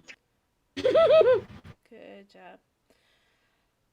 Oh, and there's the medicine bottle I need from Where are Mentos. we? Speaking of Annalise, where are we taking Annalise at this point? Because like, she's still very. Spoiler alert for our campaign. Her best friend just died. Yeah. Her best friend Yeah. just died, and we're kind of like dealing with that. she was definitely tempted to just walk out of Garland's shop there. Yeah. For a second. Like the thought crossed her mind, but then it was like, oh no, I have to get his father his body back. Yeah. So basically, I'm assuming his father's gonna take his body back and bury him Home. with him Mm-hmm. at home. And then once that's done, Annalise is getting wasted. Oh God. That's Just going on a about drinking where binge. she's at. Yeah, basically. I hope there wasn't anything important you needed her for. Unless she gets distracted right away, she will be getting hammered and probably staying that way for a while. Oh So goodness. I'm just imagining here black tide levels of wasted. Yeah, basically. Oh, no. Basically. So, Yeah. distracting her really quickly would be key. Giving her something else to focus on, because if she's left alone with her own thoughts, she will spiral. Mm-hmm. Oh, boy. Mm-hmm. So I mean, mission: Yeah. do not let her spiral. Yeah. Alrighty. Cool. Totally something we can Cool. handle. Everything's fine. We need a suddenly squirrels moment. Suddenly squirrels? Yes, we need What a is that suddenly from? squirrels moment. Wait, I know that. What is that from? I don't know that. What is that? Oh, yes! That's perfect. Now, if Von Tharn was a dog person instead of a cat person, that would be a lot easier. Suddenly squirrel. I mean, you still can do that if you really wanted to. I mean, we can do the D&D equivalent, you know. The my D&D God. equivalent of a cat with a laser pointer. Yes! Say a laser pointer! I'm hitting the laser pointer! Yes!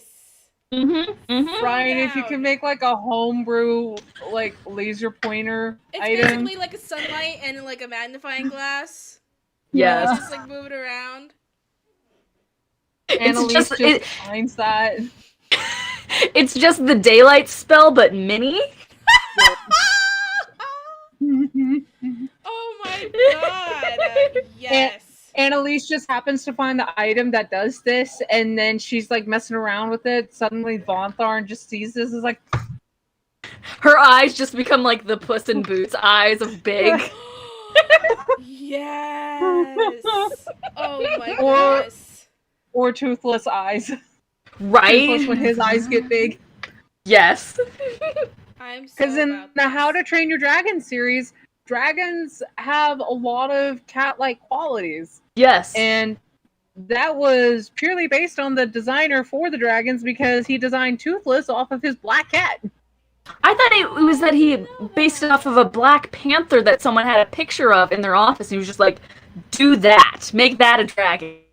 I heard it was his cat. Aw, I hope It might have so. been That's so both, but I did Might go have to a panel where I actually heard the director talk, and that's what he said. Oh, fair enough. Yeah, so it might have been both. Might have That's been what I know. Because he came in like super late and like film in like a year. It was super fast. Mm-hmm. Yeah. I love that they're based on cats. That makes me very happy. Well, yeah. Oh my gosh, and it makes sense with like the pouncing that they do. Their eyes get big Yes. when like they're interested in something. It's just like, oh yes, Yeah. so good, so wholesome. Very good. Like we said, we love animals in this house. Right? I had this Me. really... Definitely the longer I play D&D, the more I think, hey, can you play this character in D&D? If they were in D&D, what would it be? I mean, one of my first D&D characters was literally just Alphaba from Wicked, because I was like, can you do this? I mean, But can it D&D? So I was definitely like, hey, can you play Hiccup in D&D? And like, oh yeah, he's from like a Warforged barbarian tribe or something. Oh yeah. Or if he's from a barbarian tribe, but he's actually like a tinkerer, and doesn't fit in. Then he like befriends like a dragonborn that's like part of the rival tribe or something. Or Like, can it D&D? Or you could maybe go like a ranger artificer route and like multi-class it so that his companion animal is actually the dragon. Yeah, that would work too. Mm-hmm. Both of those would work. You can do that. So many different ways. I think there was a that shouldn't work video. There's this TikToker that comes up on my For You page. I'll have to look him up here, but he does this little game show series called That Shouldn't Work, where he explains the plot of a movie in D&D terms. Oh yes, I love those. Yeah, and you have to figure it out in 5 guesses or less. Oh right, yes. Yes. I've seen that. Yes. I love those. And I guess Moana, right? Yeah. I got Muppet Treasure Island in 2 guesses. I was like, I have no clue.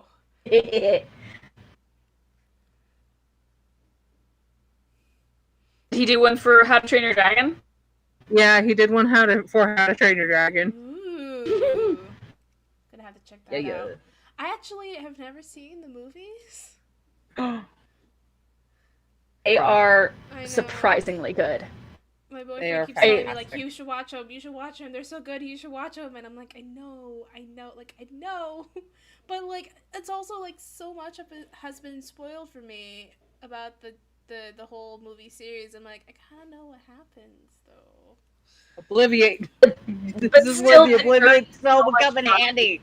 especially for the first one, the journey is so much fun to watch. I think the first one did it best of showing the bond between them and showing the development of the characters, and that's really the fun part to watch. Oh yeah. Okay, alrighty. So at least watch the first one. Yeah. Because probably the spoilers you're seeing are probably from the later ones. Yeah. There's also like a short film, like There's of several short afterward. films. Oh, the after there's- thing? Yeah. Yeah.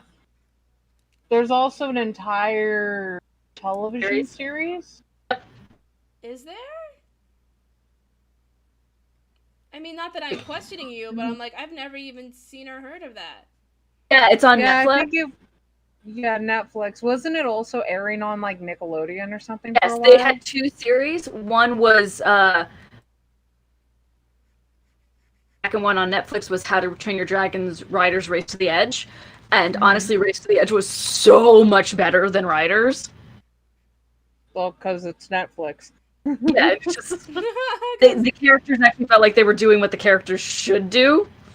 There was actually like really good plot and character development. Yeah. I could talk about animated series until I'm blue in the face. I watch a lot of animated series. I haven't been able to, like, watch anything in what feels like forever. Yeah. I've only just recently caught up with a series called Invincible on Oh, Amazon. yes! I also really It's want to so watch that, good. too. No spoilers. So good. please. Not a kid's So show. No, I understand. Anybody might I watch know it. that. Not a kid's show.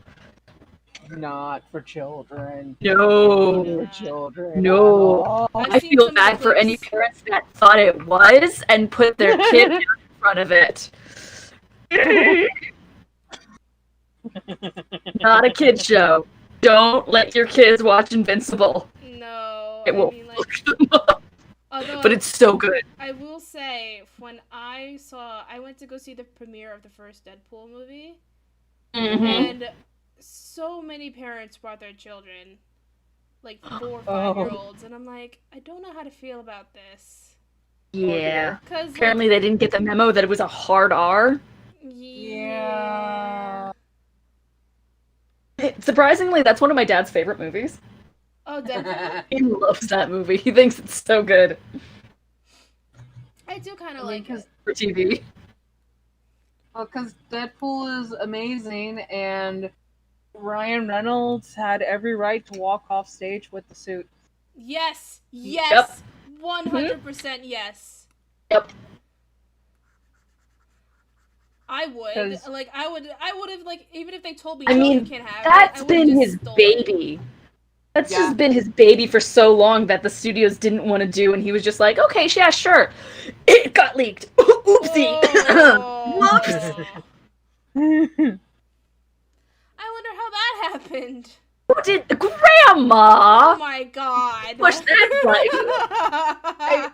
I feel part of me feels like Ryan Reynolds had loved Deadpool the character from its creation in the Marvel comic book universe. See, what I And- heard is when he was doing research for the role of Deadpool in the Wolverine movie, that's when he fell in love with the character. Oh. And then they botched that character, but you could tell he was giving his all at the very beginning of that to be the hell character. Yeah, he was.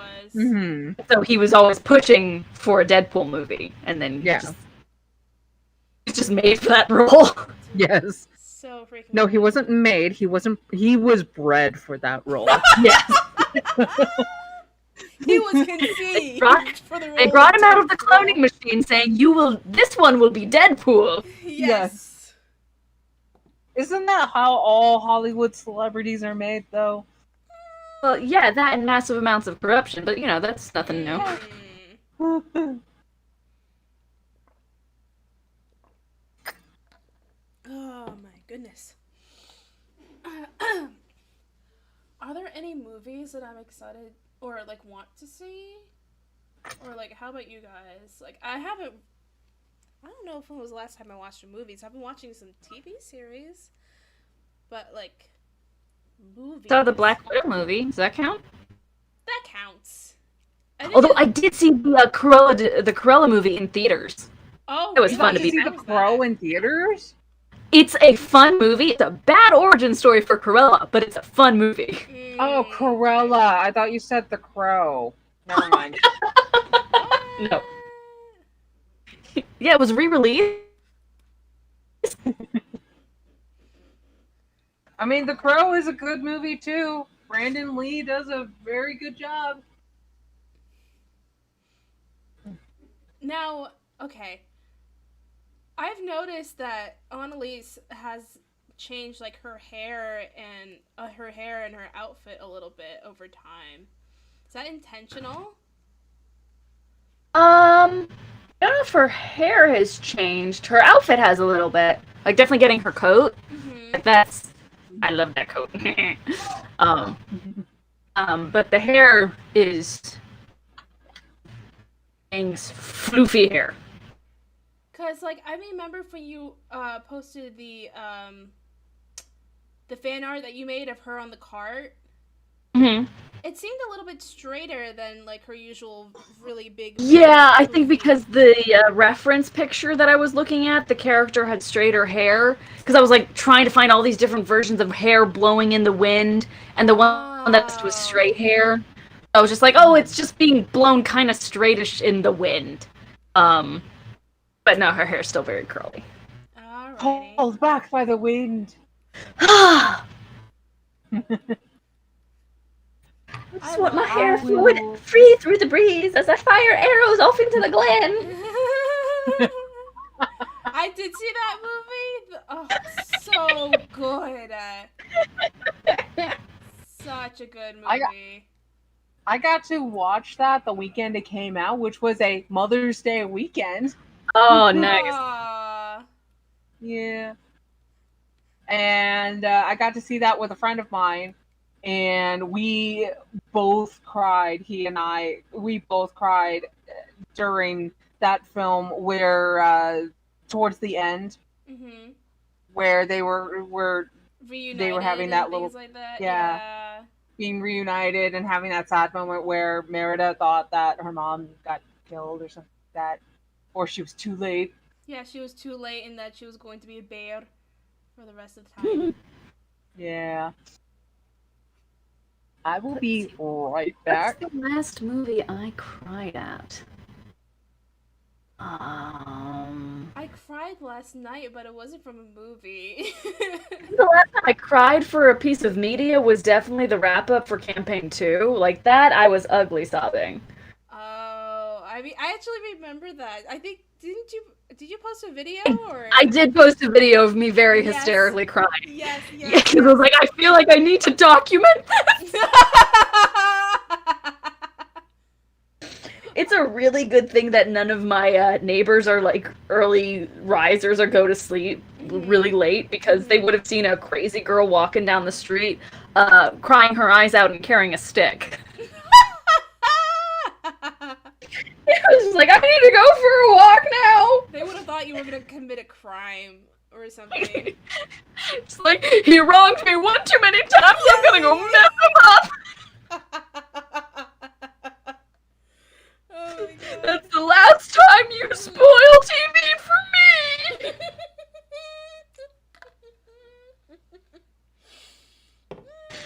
Oh my gosh. I shouldn't drink liquids when you're making me laugh. Such a terrible idea. But then you're gonna get dehydrated. Yeah, I know. So it's either risk spitting out my drink or just like die of dehydration. I guess it's a good spit take might bring up some more views, right? Yes. That's how it works. That's totally how it works. Absolutely. That's what happens. That's what happens. That's how it goes. That's how we do. Okay. So that goes like that. I'm so happy that Annalise has that coat, actually. I love it. I love the green color on her. It's so nice. Ew. I feel like it's a really interesting kind of juxtaposition to the red coat of the guy from our past. Yes. Of having it be like, no, I'm taking this back in my colors. Yes. Like, this is my flag, my banner. Mm-hmm. I was dreading and really looking forward to when he comes up in plot. I know. Oh my god. I am excited for that arc. Yes, Murray will have absolutely. words. Yup. She will Yup. have many words. There will be many emotions that day. I am looking forward to it.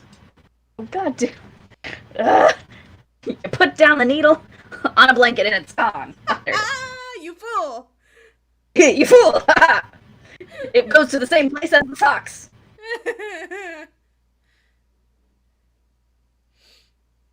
I feel terrible, but I feel like I have to go back to your Instagram to remember to get the reference images. There we go. And that's why I do so much cosplay and fan art of her. Yeah. So that they're there somewhere. Speaking of, everyone, go follow Maddie on her Instagram and TikTok and Twitter. And everything Yeah. else that she has. Go follow I her. used Go to do be a that. content creator. Now I'm a player. And that's just all that's there. I used to post lots of cosplay, and then TikTok decided it hated cosplayers, so Yeah, it right. told me. So annoying. Like, that's the hard part, because I really loved, because my views on my old cosplay stuff used to do incredible, and now it's like maybe 200 views. Mm-hmm. And I'm like, I've kind of had to make my mindset of, if it gets 100 views, it's doing good. Yeah, yeah. Which is Aw. like, Yeah. thanks That's for sad. that. Although I can will still- say, I still content. want to do Rosa from Brooklyn Nine-Nine. Oh, yeah! I still want to do. I love her character. She reminds me of myself so much. You would rock that look. I'm a badass on an anarchist. Absolutely. Oh, so good. Alrighty. I And, am I'm actually excited Still- for Annalise to see what Esmeralda is going to do with that necklace. Yeah. She has plans. Heavenly, what were you trying to say? I'm still slightly hyper fixated on that damn crochet needle.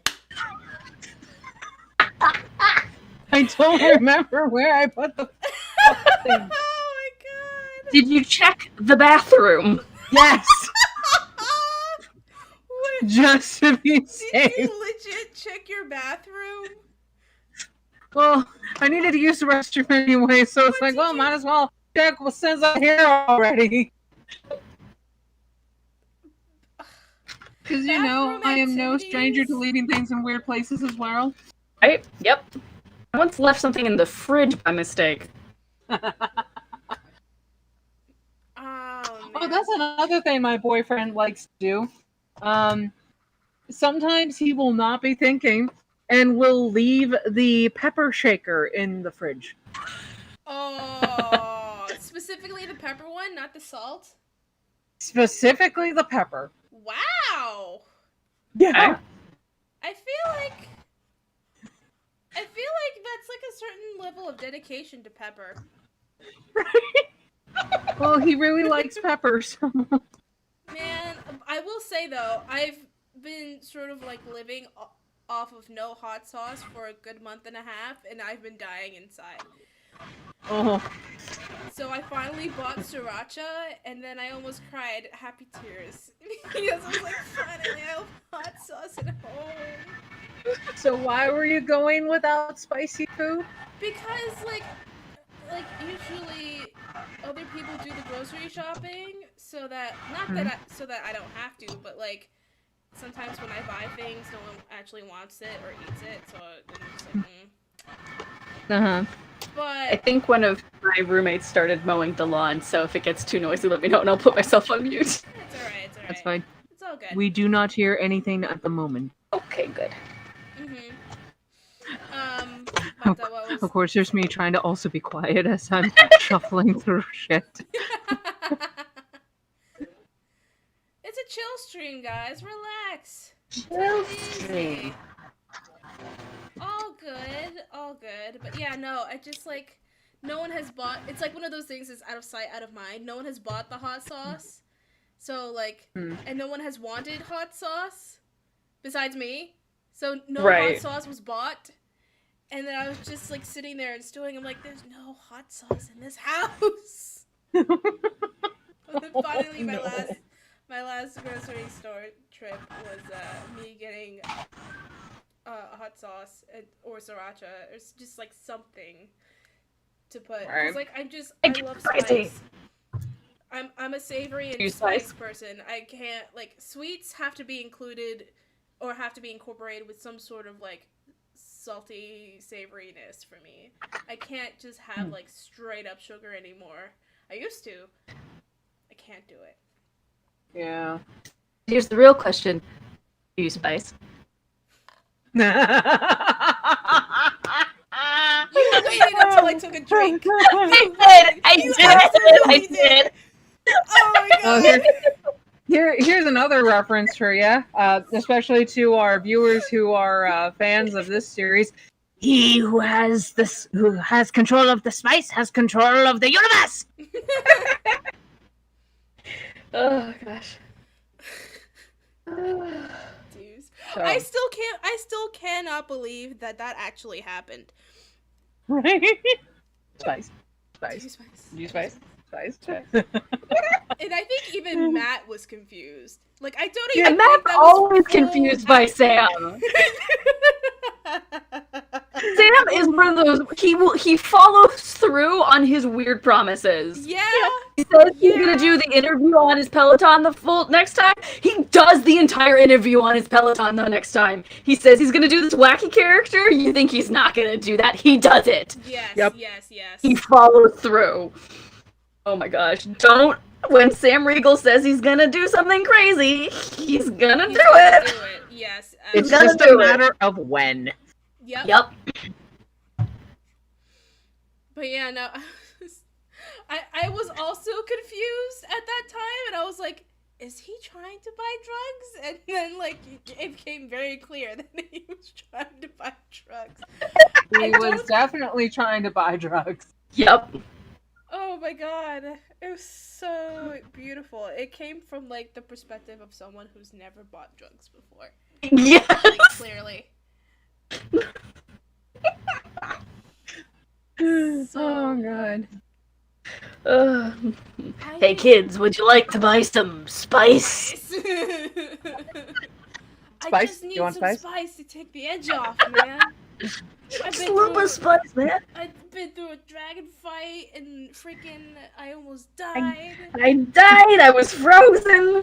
Ah, I'm so stressed, you guys. I just need something to take this goddamn edge off. Oh my god. Something to season this chicken. Ah. Oh my god. Oh, shut up. Oh my goodness. Yeah, I like you really do wait until like I'm taking a drink or something. I swear, every single time I take a drink, you just make me laugh. Because I want you to be dehydrated. It's my master plan. Kill me via dehydration. It's slow but steady. I am the BBG. Oh god. I've seen I haven't seen, but I've heard people talk about how they've been in campaigns where like they were the BBG in their party, but the rest of the party doesn't know, and I'm like, I don't. That would be epic. That would be epic, and like I don't understand how that could possibly I would be able to keep that secret. I know. No way. Not only I would be like drop.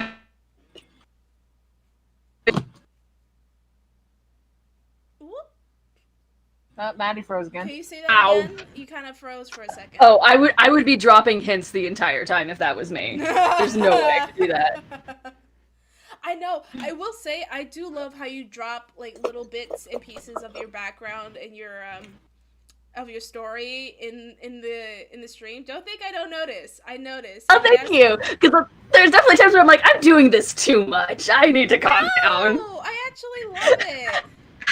Have you heard that audio on TikTok where it's like, how I think I'm gonna play my character? I am dark and angsty and no. What's the secret? Because it's just too much to burden my friends with. How I actually play my character. Hey you! Listen to why I'm sad! Yes, exactly. I love that. Good news, everyone! I finally found my fucking crochet needles. Oh my god, it happened. And it's been live streamed. Somebody popped the bubbly. And here I was about to give up on the whole endeavor because I had also found my container filled with pins and sewing needles and my seam ripper, and I was like, if I can't find this goddamn thing, I'm just going to give up and then move on to a different project. No, I finally found my crochet needle. Yeah! It's always like you're ready to give up, right? Or like when you're ready to be like, no, I can't do it anymore. I'm gonna put it down. I'm gonna put it away from me. It's always like one of those moments. Yep. That's why I try not to like when I'm desperately looking for something, unless I need it right away. I'm like, I can't do it because as soon as I stop actively looking for it, that's when I'm gonna find it. Mm-hmm. So I may as well just wait it out anyway. Yep. Yeah, because what I wanted to continue working on was a blue and white version of something I made several years ago, which is basically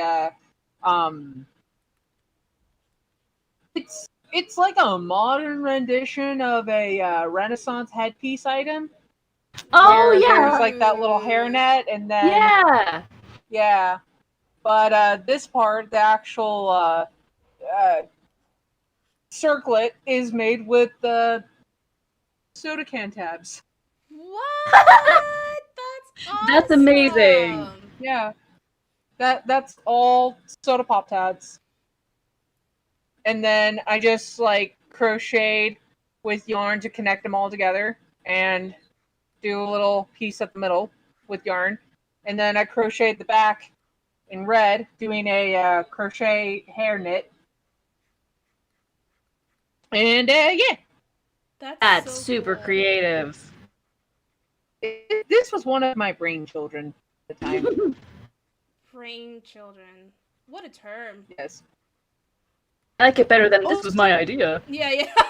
This is one of my children, my brain offspring. Yes. This one got a little crazy with the glitter glue. Yes. Exactly. God damn I'm not trying to time I things. know, but it's just. It's when you don't try. It's when it's the best. Oh my god. Are you going to start crying from all the laughter? I actually did today. I was tearing up because I have gotten very little sleep, right? And so I went to the diner with some friends of mine, and my friend made a very, very stupid joke. It wasn't even worth laughing as hard as I did. But you know, when like you're at that moment where you're so sleep deprived, there's just that one thing that just makes you lose your gosh darn mind. Yes. Yep. My friends were watching me lose my sanity for like 20 minutes straight because I couldn't stop laughing. But those are the best kinds because then you feel like you have abs afterwards. Yes.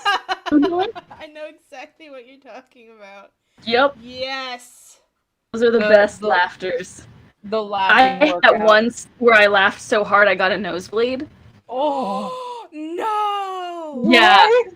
It was a cat video, but it was like a really old cat video that they had the song For Sale underneath it. I don't know if you've ever seen that one where it's like this cat slowly creeping and it has the intro music for Sale happening. And just as the beat drops and goes, Sale! The cat jumps out the window like spread eagle. Oh my god. And I was laughing so hard at it. I got a nosebleed. Oh my god. That's on my nose or something. Oh, Oh. it's so good. It was amazing. Oh my gosh. Those are the really good belly laughs that you just need every once in a while, you know? Yes. Oh yeah. Every You're once just in a like, while, you "Ah." need a good nosebleed laugh. Yes. I don't think I've ever heard of a laugh so hard that your nose starts bleeding. Yeah, it's doesn't happen often. Apparently. I would hope it's not a common occurrence. Yeah. Oh my I'd be god. concerned. Although I will say, I listened to this podcast called My Brother and Me. Really good, really funny.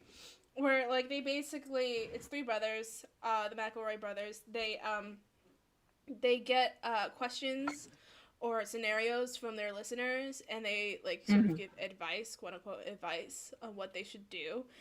And one of the prompts was like, this person has apparently a condition. I don't know if this is true or not. I assume it was true.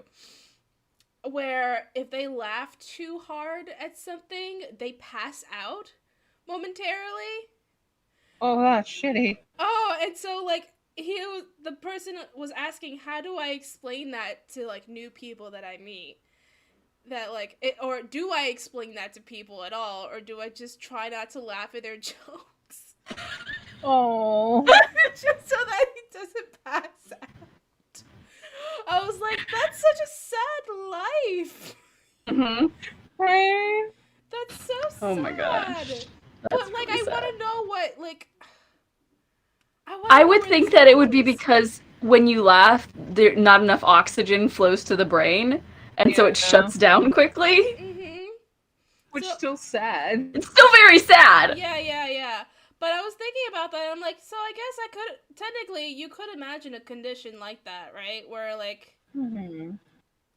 like, it makes sense, kind of. Yeah.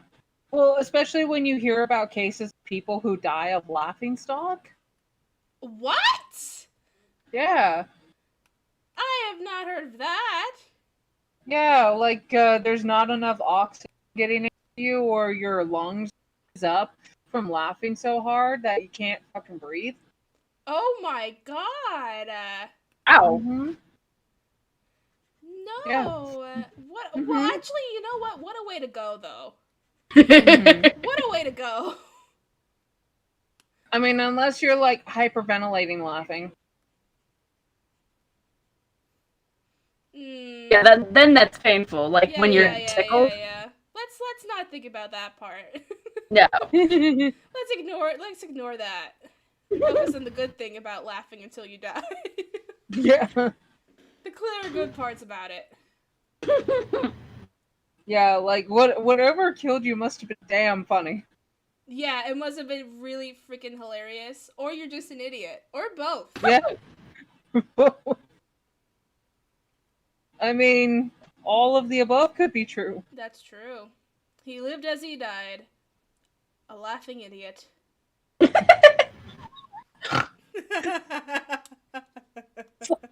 That reminds me. Have you guys seen that video on TikTok where like it's a man's funeral, right? And like they're all the family members are all gathered at the grave, and they already put in the casket and closed it up, but they played audio from the deceased relative where all you hear is banging. Let me out! Oh yeah.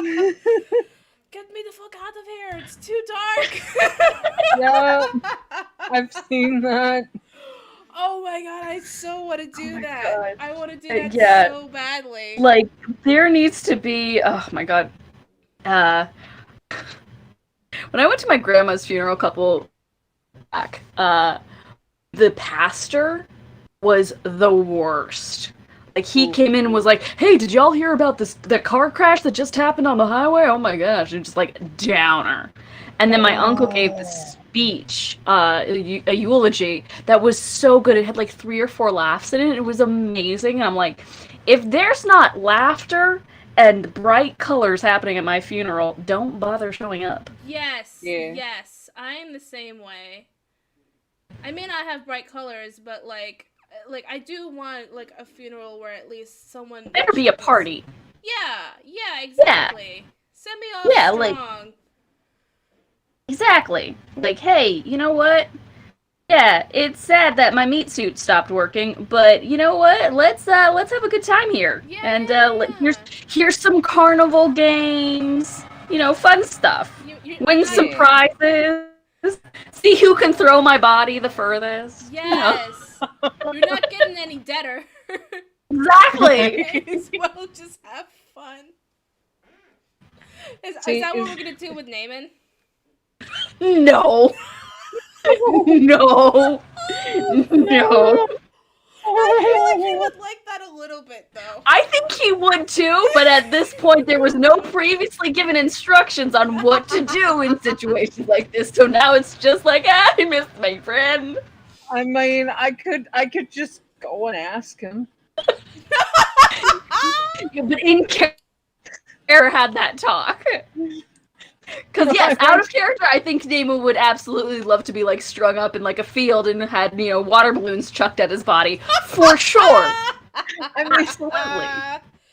But in game, that conversation was never given. That's No, true. that conversation was never given, but I could ask him, hey, so did you actually have a plan for how you wanted Naaman to be disposed of, so to speak? Did you want like a traditional burial, or did you want something a little He'd bit? probably want a Viking funeral, let's be real. Yeah, he wanted everyone to get piss-ass drunk, even Esmeralda. He would want probably, Big old orgy. yeah, that too. Then they light a boat on fire. They let him put And then they're like, oh shit, we forgot to put the body on it first.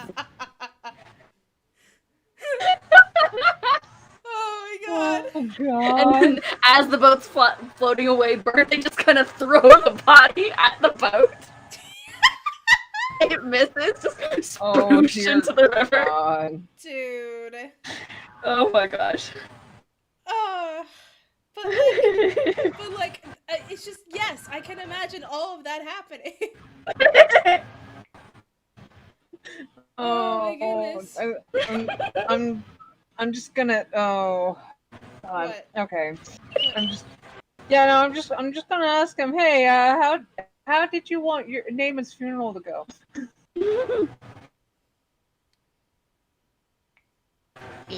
Oh man. Yeah, that's gonna be interesting. Are we gonna keep in contact with his dad? I feel like we should. I feel like Annalise definitely would. Yeah, you Yeah. know what I mean? Just to be like, hey, Definitely when they if you go need into anything, town, let me she'd be know. checking up on him. Mm-hmm. Mm-hmm. Ooh. What happens if when they run into Naaman's mom? Oh, words will Oh. be had. Yep. Words will Hands will definitely be had. thrown. Yep. Yep. And Von Tharn's just gonna be on the sidelines watching this whole thing, like, what? Yeah, She's I'm gonna gonna be catch like, you up. I'm gonna fuck up your shit. Yeah. Annalise Yeah. would probably do something along the lines of, you know, gluing her hands together with sovereign glue or some shit. Yes. Yeah. Yes, like, what they did "Aw." in campaign 2. Yeah. The gold Just ding. like, hey, Colleen, can you set off another one of those fish things for me? Just one Yeah, would love be fish. good. And we're all gonna be like, what are you doing? She's like, nothing. No, Nothing. don't It's worry all about it. fine. Don't worry about it. Keep going. It's fine. Shh, It's fine. just let it happen. Just What let it happen.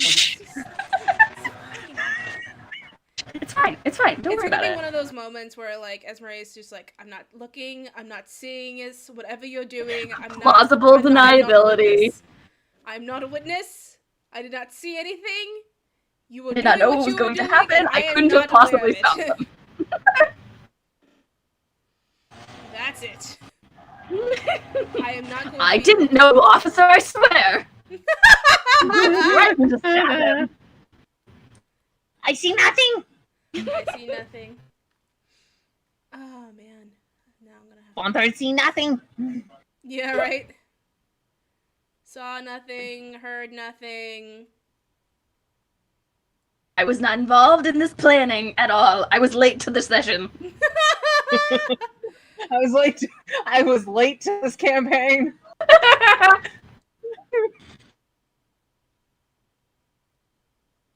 Oh my goodness. I came here via teleportation scroll.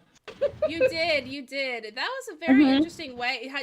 Were you aware that's how you were going to be introduced? Yeah, because Ryan and I did a one-shot between me and him to get my character integrated into the world. Mm-hmm. Okay. And speaking of Ryan, you need to let me know what my family's patron god is, because I can't remember the name for the life of me. Ryan. But yeah, God has left us. God has left us. He has God left has left us. the chat. He is no longer here with us. God has left the chat. God.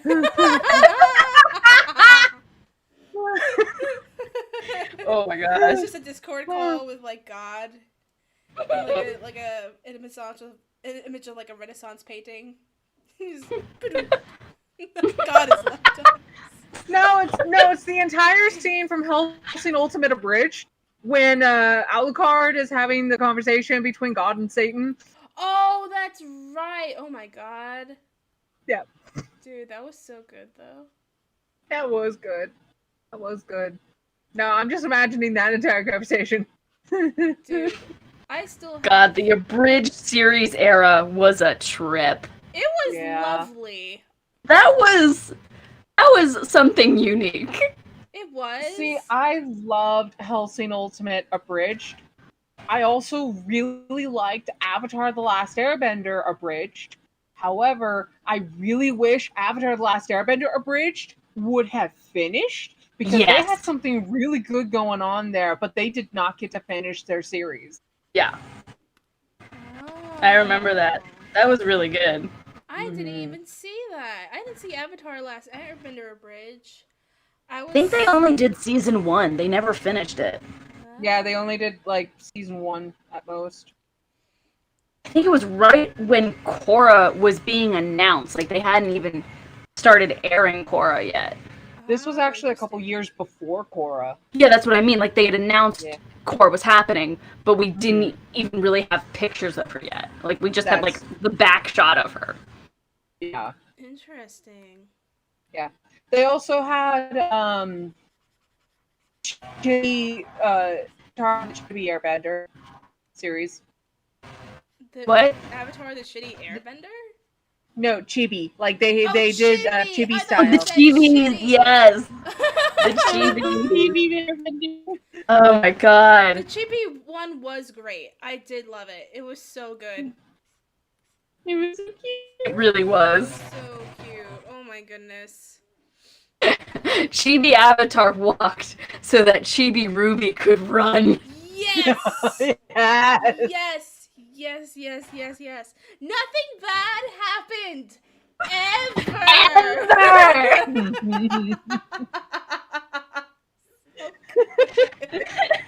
Oh my god. Yes. Ever. I've seen that used for so many different things. I'm surprised that hasn't been its own audio on TikTok. I know, right? Mhm. I mean, one like True. audio. Oh. I have sources of like getting audios from the interwebs and like. I do too. I just never. I like. There's this one from The Office, which I keep being like, this would make a great audio for TikTok. It's not a very common one that's quoted, but it's like between Dwight and Creed, where it's like, okay, we're gonna do something illegal. Okay, this might be very dangerous. All right. It's like it's every time I see it when it's like in a compilation of Creed's greatest moments, I see it. And I'm like, this would make such a good audio for TikTok. I need to just do that. Which OC would you use it for? Wow, that's a good question. That is a good question. I feel like that would be an Annalise audio. Or Like, it would have been between Annalise and Naaman for sure. Yeah. Like, just like, okay, you want me to do something crazy? Alright, let's do it. Yeah. Or I can even see it between Annalise and Esmeralda, where Esmeralda's like, okay, we have to think of a plan. We gotta be very thoughtful. And she's just like, okay, point me in the direction, I'll go. Yeah, exactly. That would be very Here we good. go. Woo! I would love to, like, I have a wig for her, but, like, I'm still not happy with it because it has bangs. And I also want to have something that's a lace front. So I've been trying for so long to find someone to commission a wig from. Yeah. I just haven't found anything, and most people are like booked way in advance. And I'm like, Yeah. Yeah. Actually, hold up. no, don't do that. I have. The power! Well, I had saved a series of videos on how you can make your own lace front wigs. I know how. I just need the material. And also the time. Yeah. Which Material I and also time. do not have. That's why I was like, I may as well commission someone else to do it, because the time and money I'm going to place into doing it, I'm like, I may as well just commission someone else. Alright. Why are there so many videos on my Watch Later playlist that just got privatized? What the heck? Oh, I hate that. I know Right? exactly what you're referring to. I hate that stuff. Just like, why? I keep adding videos to my favorites for book recommendations. I'm like, I'm not gonna read these, but that sounds really cool. Maybe one day when I have time, I'll actually buy this book. Right. I've never bought the book. I still do Oh, audiobooks. wow. Exactly, I do too. Like, I'm way better with audio, but I'm also like always distracted by D&D podcasts. I want to finish campaign 1 before campaign 3 starts. Oh my god. Didn't they just announce? Yeah, it's gonna be in like sometime in October, I think, which is like, oh good, that gives me a lot of time. Right? Wait, you're on the Thordak arc, aren't you? That means I only have about a little under 40 episodes to watch. 40 Yeah. episodes, She's but, like, catching up pretty quick. I am within the last what is it? I think I'm on episode 104 now. Oh yeah, you're way further along. Yeah, hold on. It was Elysium. Where is it? Here we go. Elysium. Yeah, it was 104. Yep, 104 out of 121. Oh, well, I mean, good luck. Prepare for pain! Oh my goodness, come on now. Eyes are just so hard to do. I've definitely gotten one eye that's like, oh, this eye is perfect, and then I've just copied and pasted it to the other side. I mean, like, that would work if that was the perspective that I was going for, but like, Yep. Mm-hmm. because I want to be fancy. Yeah. This is All this the is what I fancy get for goodness. effort. You get a great, beautiful product. No, I get like a headache. Mm-hmm. I get a headache. But also That's a great, my beautiful first thing. product. Oh shit. That is just like from the last chill stream. Who is effort? We don't know her. We don't know her. We don't like her. She causes nothing but pain and drama when she comes to Yeah, town. seriously. Yeah. Alrighty. So can I ask, were you absolutely sure that Annalise was the character that you wanted to play for the campaign, or did you have like a bunch of like initial ideas and then had to break them down? I had, she was originally a TikTok OC. Because at the time I was playing another D&D campaign, that was my Alphaba OC, basically. Mm-hmm. And then Ryan approached me for this, and I was like, oh, I'm already playing this one that I really wanted to play. Have other OCs just in the back of my mind, and I had Annalise. She changed massively from the OC that she was originally on TikTok. I think basically the name and the hair or the wig stayed the same, and that's about it. Really? Everything else really changed. Because I remember better. that OC. They were great. They were fun. They were very fun. Nothing really happened much with that tag, unfortunately, because the creator just kind of stopped putting anything into it. I really liked that character, and I was like, I had a backstory and story that I wanted to tell with her, and it didn't really get the chance to shine. So I was like, oh yeah, let me just adapt that into this. So I do have a couple other backup D&D characters that are kind of the same, where they're like, oh, they're my old TikTok OCs that I didn't get to tell the full story for. Kind of why I Annalise in D&D. Oh, not Annalise. I won't ever play Endolin, because I'm like, she already has a lot of her story told. I wouldn't want to then change that with a different story. Right. Plus, it was very specifically like a one-shot that just Hogwarts professors. Yeah.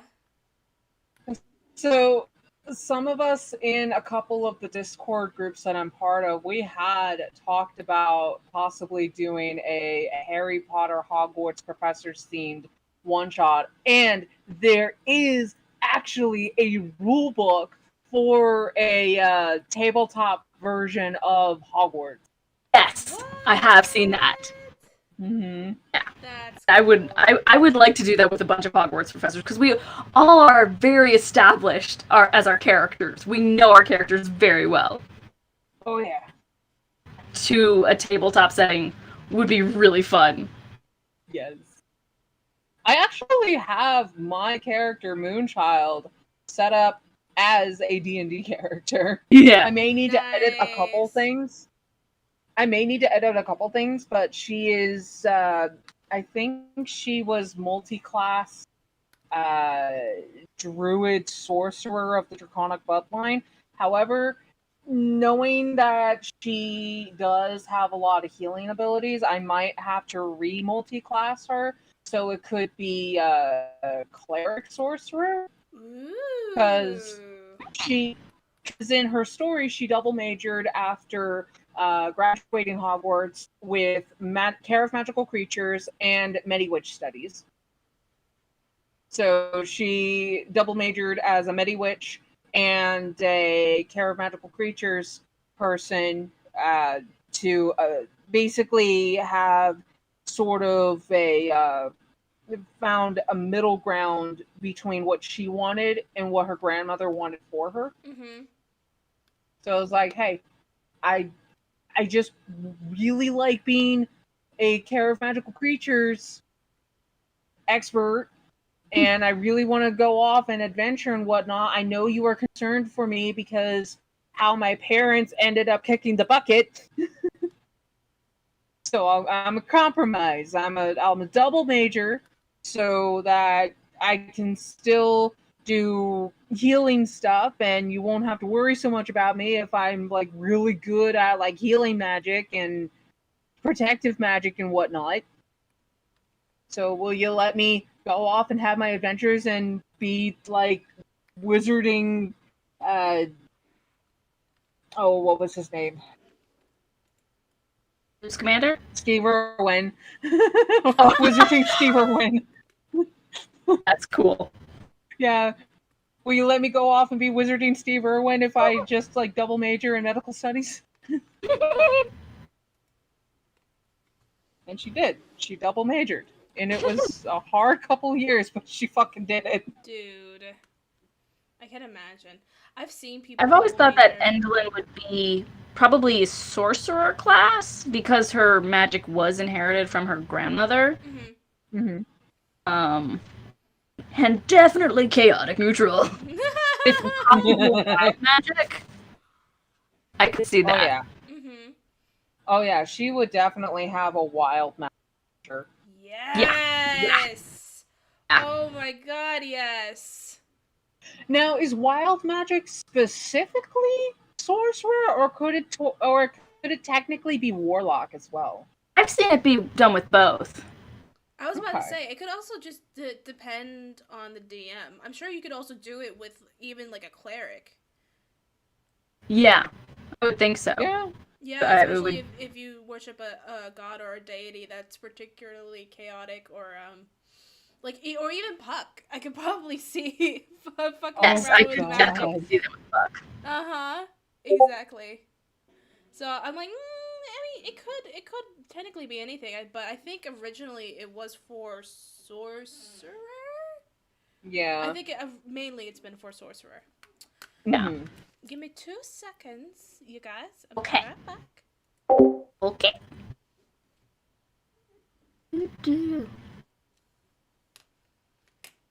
Two bros chilling in a live stream, both of them knitting. I thought you were going to go with Andy Diaz's original one, but no, you made your own. Call me off guard. We're not gay. Oh god. It's amazing that those are the things that have survived in our culture. Yeah. Yeah. I mean, with the birth of the internet, it's easy for things to survive long term now. Yeah. Like the ones that I quote the most from like old vines is look at all them chickens and an avocado. Thanks. I quote those all the time, and my parents are just like, "Oh, okay, she's just making a weird voice." They don't even realize I'm quoting anything. Oh, that's how much of a voice actor you are now. Your parents just don't question it They're anymore. just like, "Oh no, she's being weird. That's nothing new. We love her."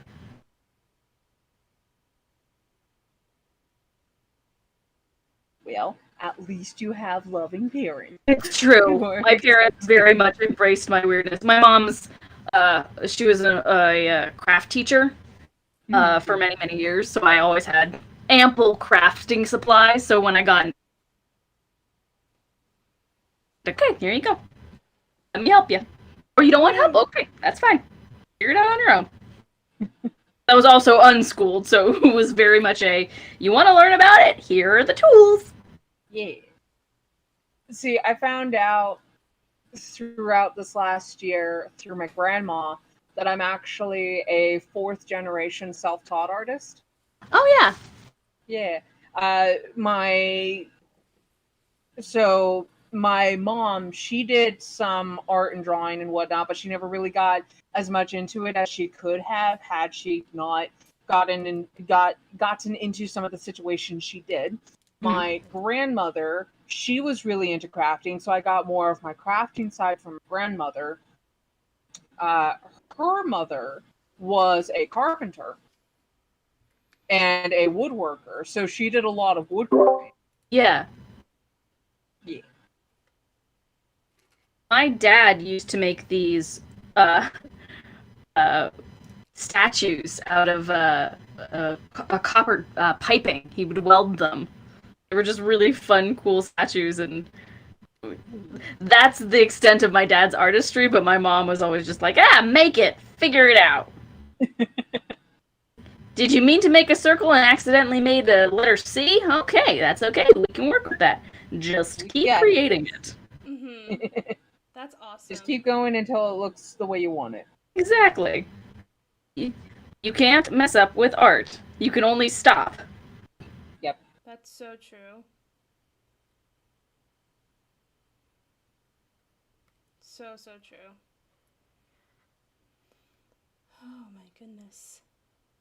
But can I just say, I love the story that or at least the story that Annalise produces. Mm-hmm. You know what I mean? Like, there are so many ways that it can go, since we're just seeing, like, a little bit of her, but especially now, since we do know most of her backstory and where she comes from, I absolutely love it. Yeah. You ain't seen nothing yet. Oh, I bet.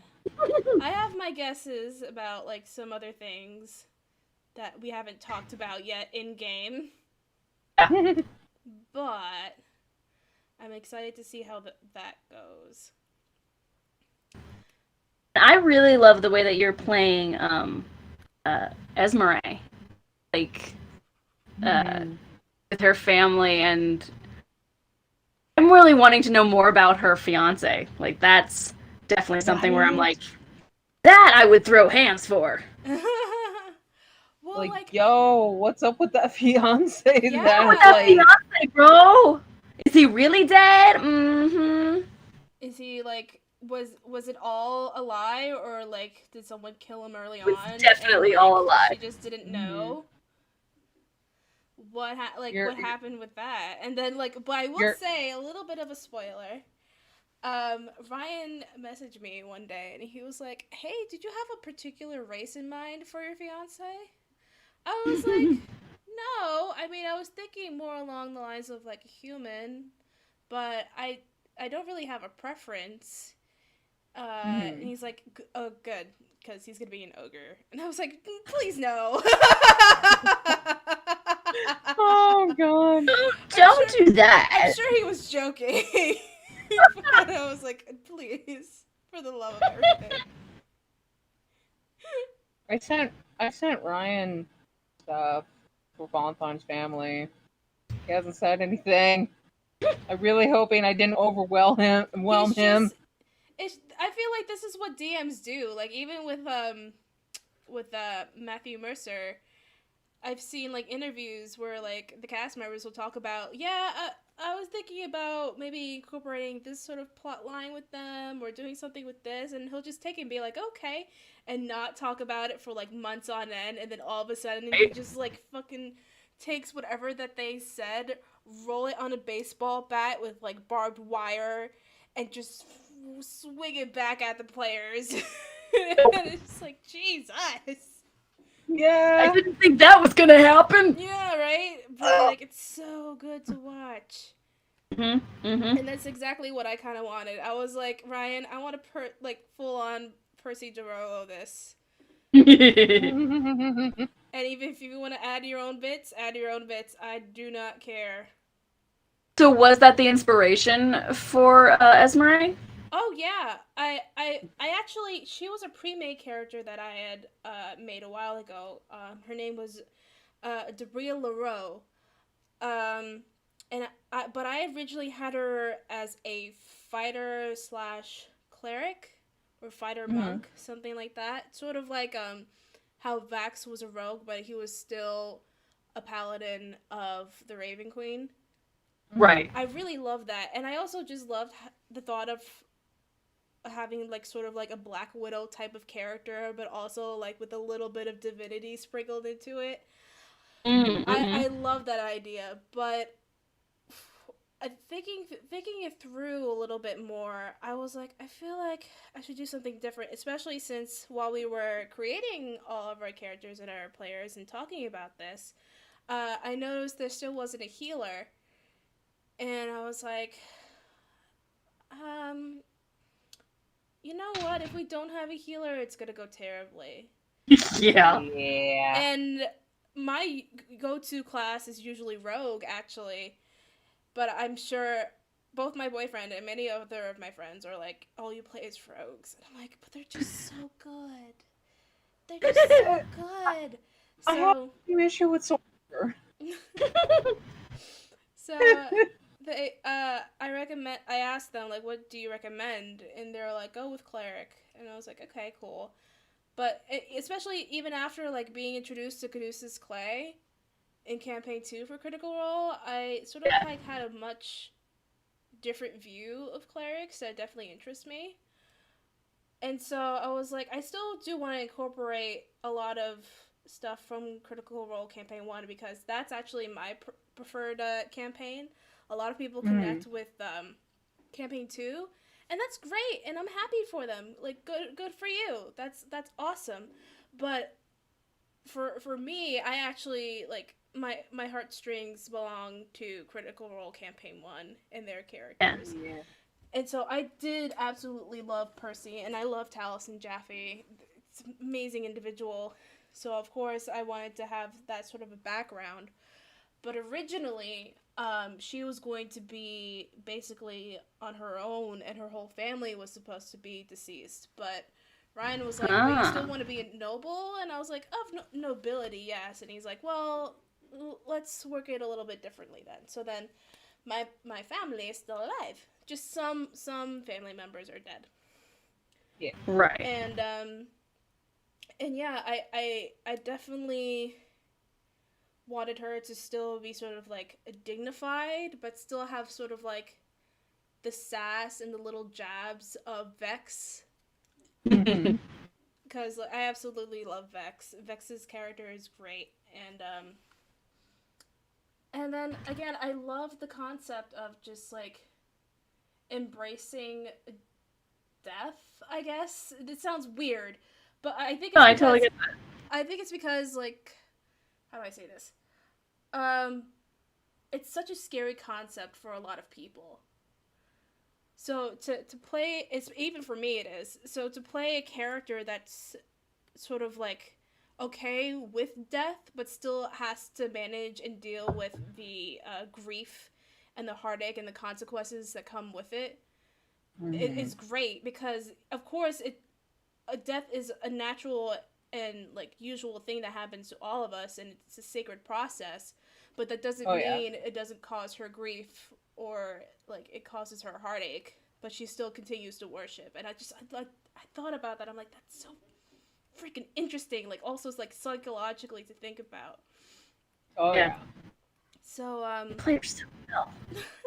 Thought-provoking character concept. Right? this is what happens when you put like psych majors into Dungeons and Dragons. It really is. Like, I studied personality and like thought processes so much, and it's just like now I make a whole new person.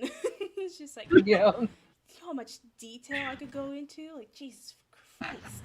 So yeah, this is what happens when you put like. When you wanted to name the group the Hollow Striders, was that really because you wanted the group to have a cool name, or was that because Esmeralda wanted to have a cool name to show to her like brother? A little bit of both, actually. It was a little bit of both. I was like, it would have been so cool, like, to put on a t-shirt and everything, like, Hollow Striders or whatever. But I also did love, like, Waddle. I thought it was funny and cute. Yeah. And, like, it goes with the ridiculousness of all of us. Yeah. Waddle, but, like, also Esmeralda was like, no, that sounds really dumb. And in case any of us do get recognized later on, we're just going to be known as Waddle. Like, what the fuck? But I think that goes into play with the fact that she didn't know what her brother's adventuring party name was. Yeah. So she assumed it was something like cool and like good sounding because their party will be held in like record books. They're going to be named in history. And their party name is the Tits. Yep. Well, so much for that idea. I know, right? So much for that thought of your brother. Yeah, I know, right? Well, I don't know if he agreed with it or not, but Yeah. yeah. Now, It was I a little bit did of just both. have a thought. Mhm. Yes. It's a probably dangerous thought, but basically a design thought where you have the logo for, or like a lettering for Hollow Striders, but within that lettering it says Waddle. Oh my god, yes! Or it's like crossed out.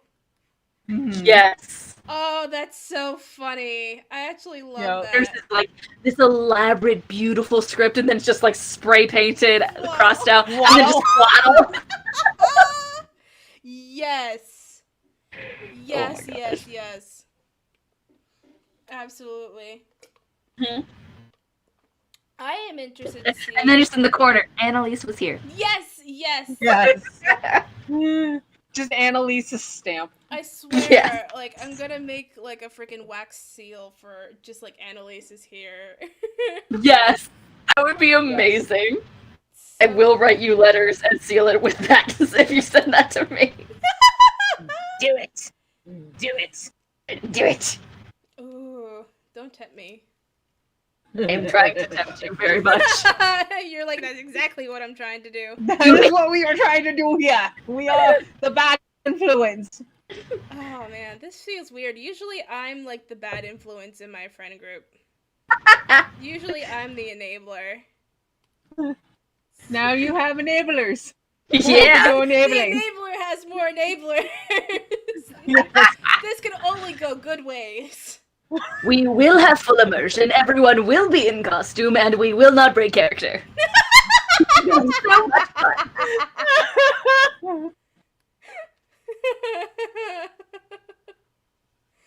Oh Oh my god. god. Speaking of breaking character, I want to hear from you guys some of your favorite moments from the campaign so far, because I've been making clips and saving them. I just need to subtitle them, but I want to know, like, what are some of your favorite moments? One of my recent favorite moments was between me, Willow, and Annalise when Annalise got plastered drunk at the hot spring. Oh my god. That So was good. good. Especially And we had to carry her drunken fish ass to Yes. her room. That was good. I actually do have that clipped. You'll see that on the Instagram and Twitter soon once I finally finish the subtitles. I think me as the player, Mm-hmm. I liked playing up the drama of Naaman's death. Like, definitely feeling all of that and saying goodbyes and stuff. Oh god.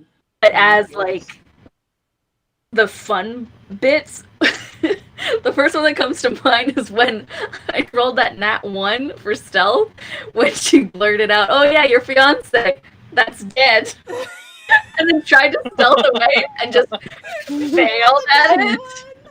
Yeah. I remember that. Oh my god. Yeah. Oh Yeah. my god. That Also, was Fresh so as the Tuna. good. Fresh as the Tuna was also a lot of fun. Oh my goodness. Yes. I just, like, I didn't expect it. It came out of nowhere. And then, like, it just, like, it became... Because I was thinking, like, freshwater tuna, right? Yes, yes. Like, Yeah. no, I think it's freshwater trout. Yeah. No. Fresh as In tuna this now. world, fresh tuna, okay? It's freshwater tuna. Yep. Oh my goodness. When Von Tharn is trying to help with persuasion by using presentation to Do sparkles. Yes. Yes. Every time Von Thorn does the sparkle cantrip. Every time. That's going to have to also be another compilation in the future. Every single time you use the sparkle cantrip to make something look better or pretty. Yeah, or to help with persuasion. Oh, also the fight with the tits in the bathhouse. Oh. That was so much fun. Oh no, that was so much fun. The towels everywhere. We had the that was bathhouse interesting. episode. I really didn't think. I don't think any of us thought that was going to go in the direction that it did. Not at all. Ryan was like, I was going to have this happen at the tavern, but since you guys wanted to go to the bathhouse, we're going to the bathhouse. Speaking of the battle with the tits, the training between Willow and the the Warforged the gunslinger. Warforged. Oh Yeah. my god, that was insane.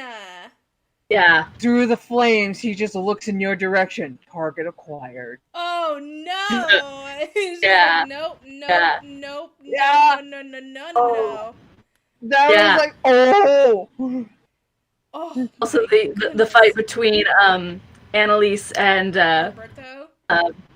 yeah, where she legit tried to kill him. Yeah.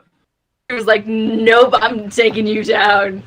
Right. And it's just like, what the fuck was that? Like, I'm gonna pound you now.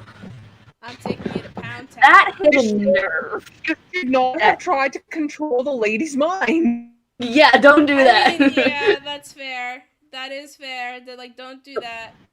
She was justified. It was like, well, maybe. Maybe you're not killing him. Well, at first, it was definitely like, hey, well, I have my guard up, and we're gonna fight like honorably, and then he did mind control, and it was like, oh, and then he stabbed her after doing mind control, and it was like, oh, okay, I'm gonna kill you now. Yeah. Yeah. Gloves off, I see.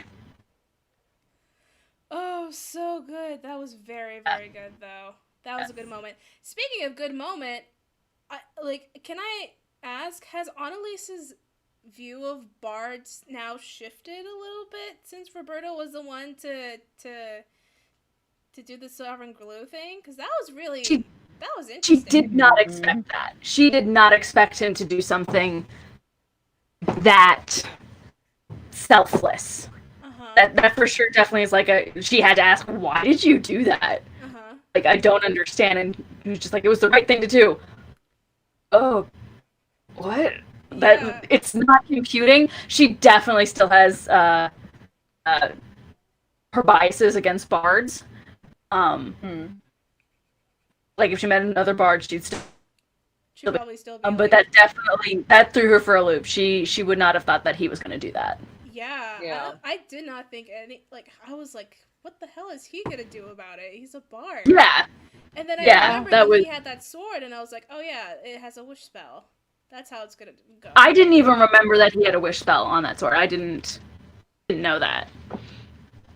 I remember him mentioning it at one point, and I was like, oh man, that's really powerful item. Holy shit. Yeah. Yeah. But it's gonna be fun to play with that more in the future, to see how many of her biases are gonna be proven wrong and how many they're gonna be proven right. Yes. Because they're definitely biases that are not logical. They're not well founded in reason. They are founded in emotion and hurt feelings, and because of those hurt feelings, coming to conclusions to kind of justify his feelings. So it's going to be interesting seeing what more we run into with that. Because I really was thinking about that. I was like, that was a moment that, like, I felt like would have been really pivotal to, like, her way of thinking about the world. Especially when, like, that stereotype was so, like, ingrained in her. Yeah. But but this was like Naaman's death. This was like a situation that none of us had control over.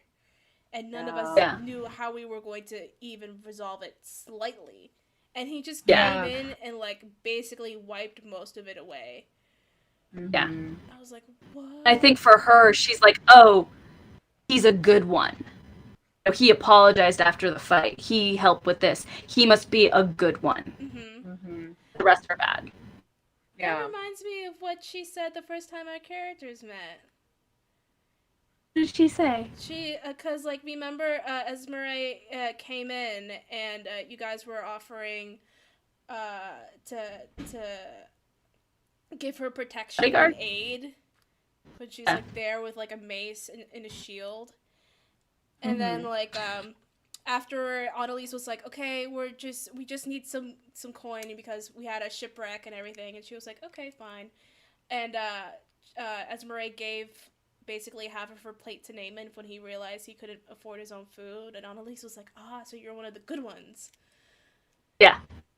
And she was like, well, that's relative, but sure, if that's how you want to think about it, sure. Yeah, she has a lot of, Annalise has a lot of biases, because she came from a very sheltered past, which we haven't really gone into very much, but because of that, first time being out in the world, she's meeting certain people, and she has come to these conclusions, kind of make the world make sense from new perspectives.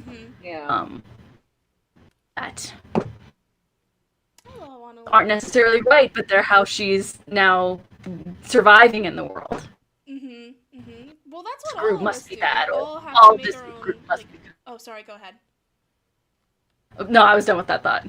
Oh, okay. I mean, like, that's what most of us do, you know? We all, like, make our own, like, assumptions of the world based on what we've experienced and what people have taught us. And so when things don't really fit that mold, sometimes we adapt to it and say, okay, maybe things aren't always like this, and sometimes it's so easy to just push it back and say, no, that wasn't what happened. Oh, yeah. Yeah. This was a rare exception. The mold is still true. Yeah. Because if the mold is wrong, then that means that I was wrong. I don't know how to deal with that. It's not a problem with that, it's a problem with me. Yeah. So, it'll be fun to play. Yes. Yeah. I want to know about Von Thorn's family. Tell me about Von Thorn's family, since I guess we're not gonna know until like we get there. But tell me a little bit. Can you tell us a little bit? Oh, so you guys already know that she has made mention of 2 dads. Yeah. And her mom. Yeah. And she has made mention of Mama Dottie, who made pastries in the family. Oh, that was and such she a has good made moment.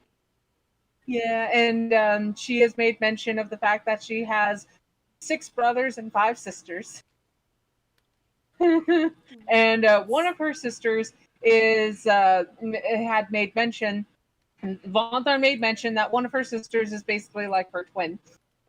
Even though they are a few years apart of each other, you'd think that they are twins. And she does have pictures of her family in her room.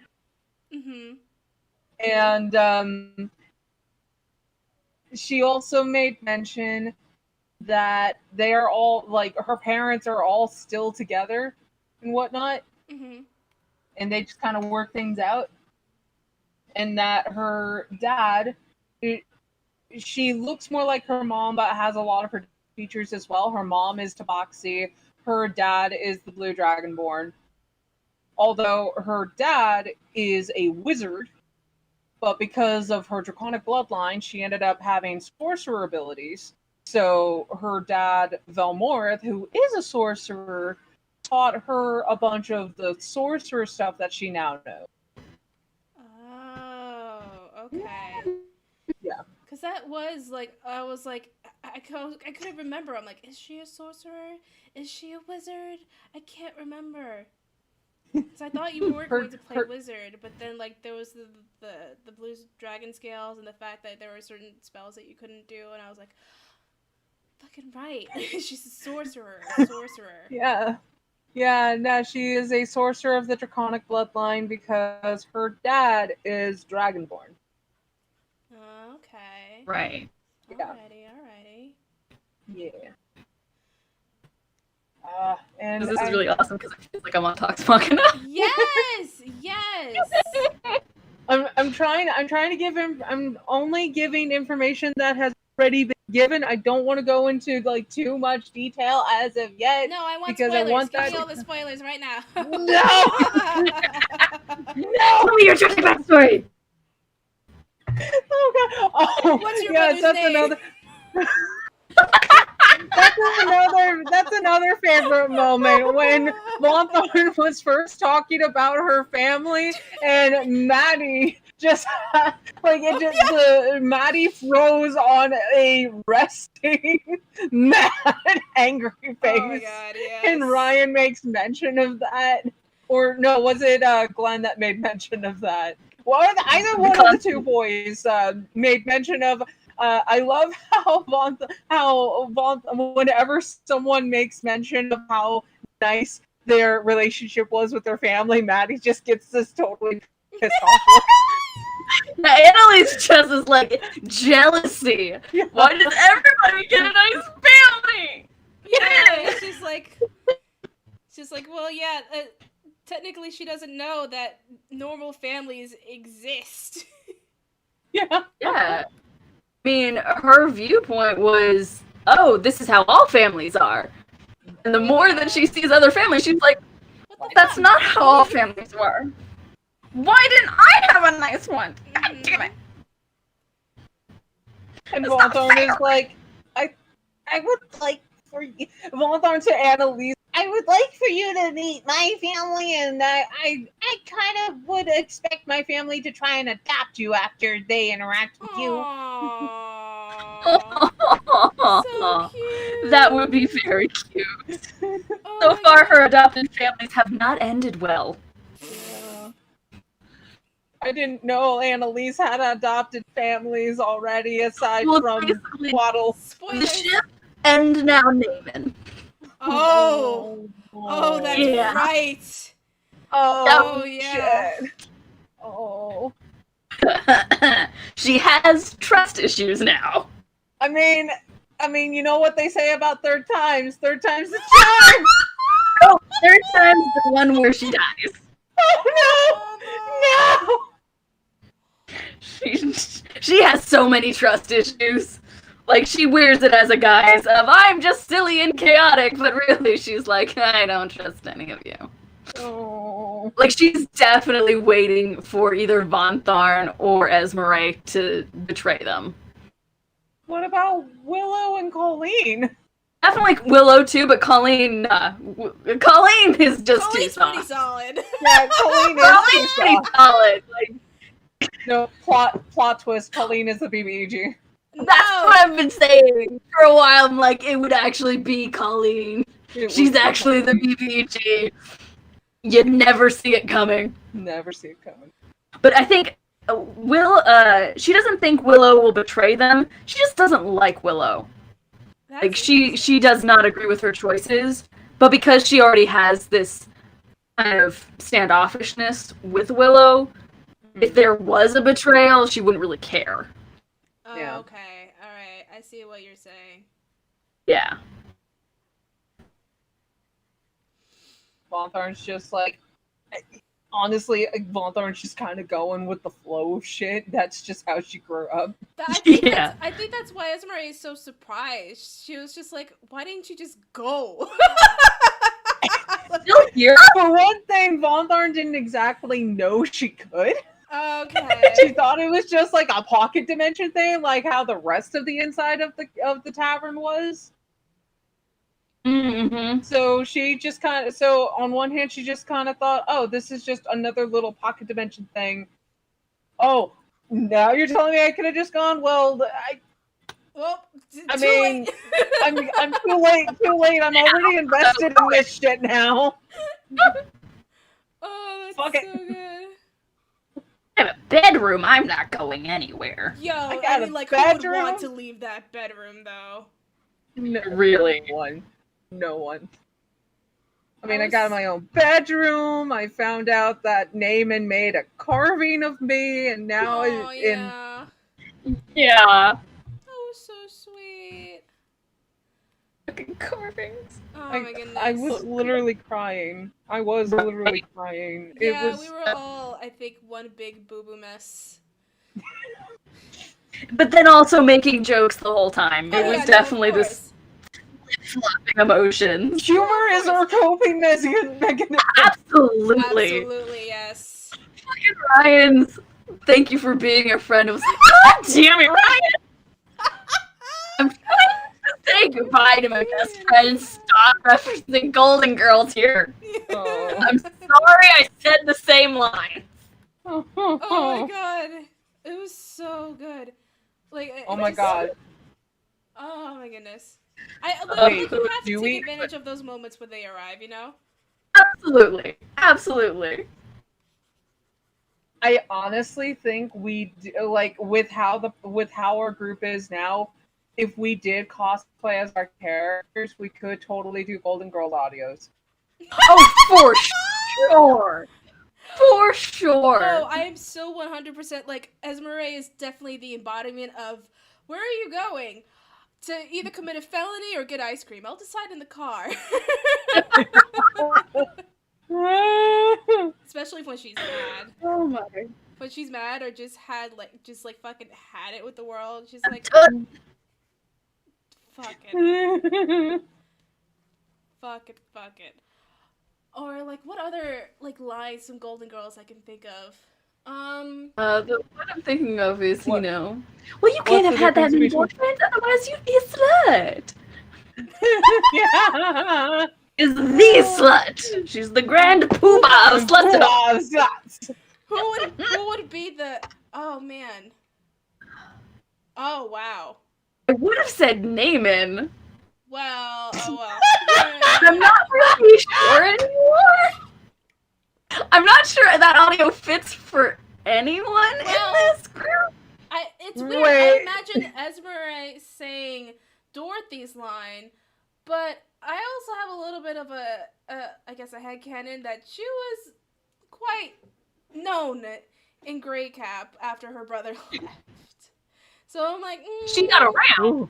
Well, think about it. She was basically like a noble girl left alone in a big ass castle with choir boys and also warriors. Oh, I mean, Her brother and then was after- gone for 10 years. Yeah. Yeah. I mean, no, I can see it. And I was like, yeah. you know, that Lady in the would make streets. sense. Breaking the sheets. Oh boy. Celibacy is not a requirement for God worship. It's fine. Not at least not for your particular deity. Yeah.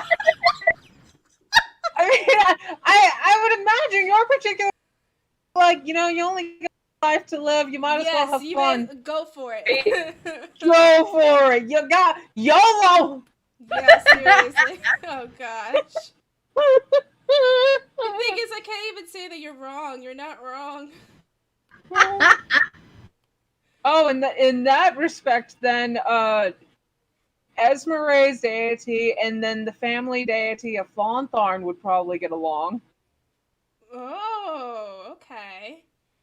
Because, again, I need Ryan to remind me on the name of this deity, but her family god is the god of bonds.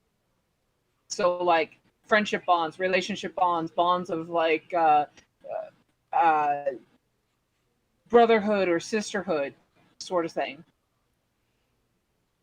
Well, I imagine also, like, there are bonds that last beyond death, too. Mm-hmm. Yeah. They might be buds. They might be pals. Yeah. Right. That would be cool. I mean, it would give further explanation as to how she was able to use her teleportation scroll, not really knowing where to go, and then that whole thing where so for Von Tharn, when she used the teleportation scroll to get away from the bandits, what happened was she saw two celestial hands. One was draconic and one was more humanoid. And each hand went over her own hands and held the scroll with her hands and guided her to the direction of you guys. Mhm. Oh, interesting. But she didn't know she was going to go to you. They just directed her they just pointed her in a direction, and she went. That is Just the go essence of here. her character. Go that way. That's basically what happened. That's basically what happened when she arrived to you guys through teleportation scroll. Is that she used it and two hands that she did not quite were familiar, but she didn't quite recognize them. There's too much going on in that family to really know. I was about to say, like, 12 kids? A lot of streams Good get crossed. Crossing the streams. Yeah. Oh my goodness. 12 freaking children. Yeah. We're a bunch of nerds with adult money. Yes. Oh my god. Yeah, I mean, like, I do hark on people for making big purchases for, like, nerd stuff, and I just, like, why would you do, like, I don't know. But then I bought a sword, so, like, now I can't do Yeah. anything anymore. Yeah. I mean, the feeling of purchasing a sword, there's nothing like it. It's like, I have a sword. If someone tries to break in my house, they will die. Oh. See, out of all the swords that I just showed, this is the only one I bought. Oh, That I bought. And I bought it online for $10.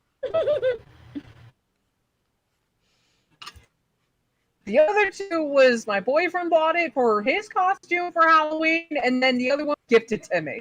Mhm. That's it. I mean, like, because, like, when the police, like, if you call the police for someone's breaking into your house, they'll be like, hey, do you have any weapons there to protect you? You'd be like, yeah, I have a fucking, long sword. honestly, Yeah. I'm gonna use a long sword against a fucking, like, a burglar. Yeah. Who's not? Do not bring a sword to a gunfight. You I'm don't know bringing me. it to You don't know me very well. I will absolutely be the one to bring a gun to a sword fight. A sword to a gunfight. You better be real quick with that sword. You don't bring a sword to a gunfight. You bring it to a B&E. Duh. Yeah. Oh my goodness. But, like, honestly, like, I think it's just, like, a big-ass intimidation tactic at that point. Well, for sure. Someone breaks in, they're like, they have, like, a flashlight, and you're like, surprise, motherfucker. Right. You chose the wrong house, son. Did I send you that TikTok of, like, a guy walking around with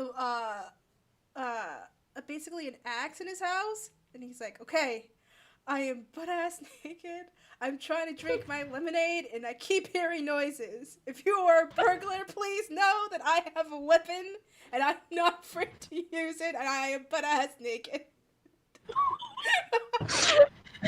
What do you not want to see when breaking into someone's house? Naked grandma! Naked grandma! Naked! I don't want to see that either. Woo! I mean, like, it worked, though. It does. But yeah, no, I would love to just, like, use that once an intimidation tactic. Right. That is a in real life D&D moment. Mm-hmm. I'm actually liking how this is turning out. Speaking of, like, weird noises that go off in the night, Oh no. 2 nights ago, it was Thursday night. My boyfriend and I are, like, trying to sleep and whatnot. And As you- around midnight or something like that, we hear our fire alarm go off. Like, not the whole beeping, it's low on battery, like full on go off as if there was smoke in the house. Thing is, all of our windows are shut and all the blinds are closed, and our air conditioning is running because it's hot, and Idaho itself is pretty much on fire right now. Yeah. But we hear our fire alarm system go off a little bit, and we're both like woken up by this, and we're both listening. We don't really do anything, and then it all of a sudden stops after about 20 seconds of it going off, and then nothing else happens, and we're both just kind of like, okay, what the fuck's going on? The weirdest part, like, because I thought it was just me, but like Nathan was hearing this as well. The weirdest part is that before the fire alarms started going off, I was kind of in and out of REM sleep, so I was still slightly conscious, but I heard someone outside of the apartment, like either out the window or outside our bedroom, say, "We're going to set these off now, see what happens." No. Oh Yeah. no. No, Yeah. no. Yeah, no, and I was the last of the both of us to fall asleep because hearing both of the hearing our fire alarms go off, realizing that Nathan was hearing that as well, but he didn't hear the talking beforehand. So I went and got up and searched the apartment, all 700 square feet of our apartment, just to make sure no one had gone into our home, and listening for any like doors closing or anything like that. So that was my terrifying moment Yeah. this week. Oh my. Yeah. That was this week? Yeah, that was that was literally about 2 nights ago. Oh my god. God. Yeah, we're just gonna set off these fire alarms now. See what happens. No. Beep, beep. Mm-mm. What the fuck? Honey, you're hearing that too? Yeah. What the fuck? Oh. Yeah, no, my I'm the goodness. only one that heard the conversation beforehand. Nope. Call the Ghostbusters. Yeah. Absolutely not. No. No, I don't like I that. still don't know what the fuck happened. Well, I mean, like, I would assume, yeah, you wouldn't, like, keep investigating. I wouldn't keep investigating in that. Yeah, no, I was not going to be able to go to sleep until I had investigated. Oh, no. That was Can't my do that thing. stuff. Like I was not going to be able to fall back asleep until I had investigated, just to be sure. No. Because I am that person. I will like grab something, grab a flashlight. I will fuck a bitch up if you are in my home. No, I will. Fucking put Absolutely, the I will. But, like, I don't know. Sometimes it's just like, maybe this is like a morning problem. I've definitely had that. Which is not the best mentality to have when someone's breaking into your house. Right? I've had that with like forest fires and earthquakes. Mhm. Really? Where I've definitely like had earthquakes happen and I'm like, okay, well, stop now, I'm gonna go back to sleep. Hope it's not a problem in the morning. And usually it's not because it's a very small earthquake. But forest fires, I've definitely had the thought of, well, how big is it? Can I go back to sleep? And it's like, no, it's pretty big. We need to go now. Yeah. See, so growing up in California, I lived in Dana Point, so we didn't really have the forest fire issue, but I remember the earthquake stuff, just being able to sleep through earthquakes like it was nothing. Yeah. And then finding out at school next day, oh yeah, we had like a 4-point-something level earthquake. Oh, really? Oh, yeah. Yep. Yeah. Like, I guess it was kind of big. Yeah. I did hear a crash. I guess it was kind of big. Yeah. I've never had, like, I live in the Northeast. I've never had an experience like that except with Sandy. When Hurricane Sandy hit, what me and my dad did, because, like, we're, like, high up, and in, like, a very, very forested area, we basically went to the front. I was drinking soda and he was drinking a beer, and we watched the treetops just like look like basically seaweed in the wind, and we just kind of like stayed there and watched for like a good half an hour. Like, this is really wild. And then my mom finally is at one point she's like, "Get inside! What the hell are you doing? Don't you see the trees?" And we're like, "Yeah, it looks neat, doesn't it?" Yeah. Oh,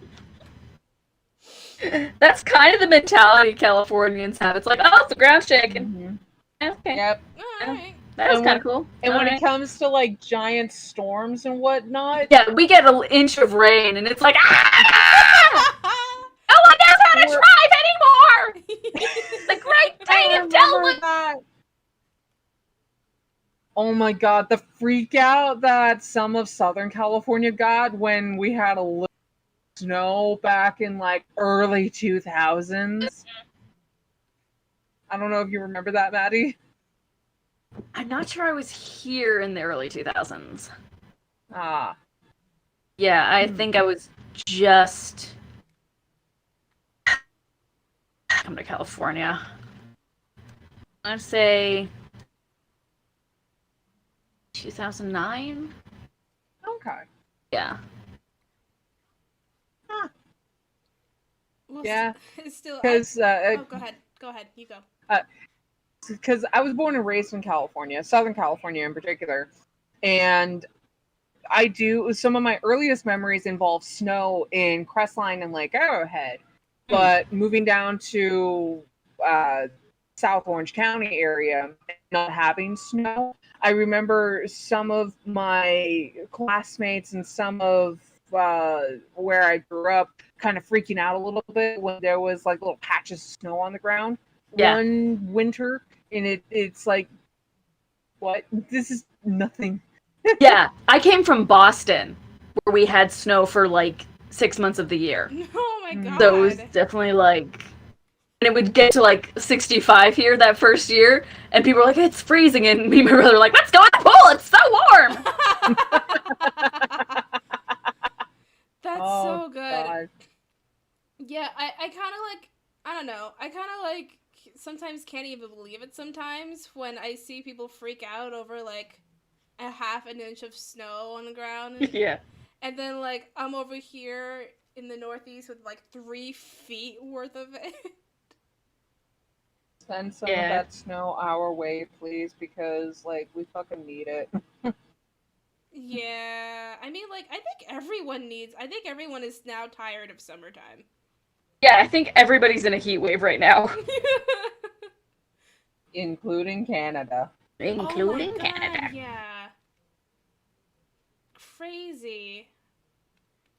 It's really weird to imagine as well that like 6 months prior during winter, the opposite thing was happening, especially towards in the southern states of like Texas and Tennessee. They were having the freeze, like their own little ice age, because none of those states were prepared for that. Yeah. It's stuff like that that makes me go, is somebody tampering with like a weather machine in the atmosphere? Because this is too weird. Yes, humans are. Yes, I know! Global warming exists. Oh, I mean like an actual like machine or something. Like that they're doing in the clouds. Oh, okay, I see what you mean. Yeah. No, the whole mechanism is more like something out of Spaceballs. Yeah. Oh, okay. Where it's just like a globe around our planet that has a little ventilation shaft.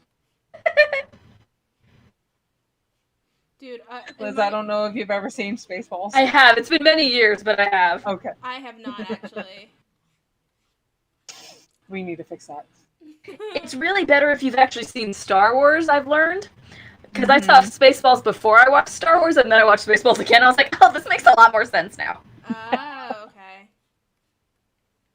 Yet another thing my boyfriend has been trying to get me to watch. Star Wars? Definitely watching the original trilogy when you're starting out is better because they are actually good movies, the first three. They are actually like, oh, I see why these were a huge hit. They were well made. Yeah. Episodes 4, 5, and 6, making of the film order, those are the first three. And they are the best. Yeah. Okay. Because I remember I finally watched them when I was like in my teens. I was like, fine, I'll finally watch the Star Wars thing. And I was surprised by how good they were because I was like, oh my gosh, these are actually good. I'm actually wildly entertained by this. I grew up with Star Wars. Star Wars has been part of my life since I was a wee. I did Star Trek. My dad was into Star Trek. So I remember watching Star Trek and not having a clue what was going on. I didn't do any like sci-fi when I was growing up. Mostly I was drawn towards like the I guess traditional like fantasy sort of like shows and movies like Lord of the Rings and Narnia.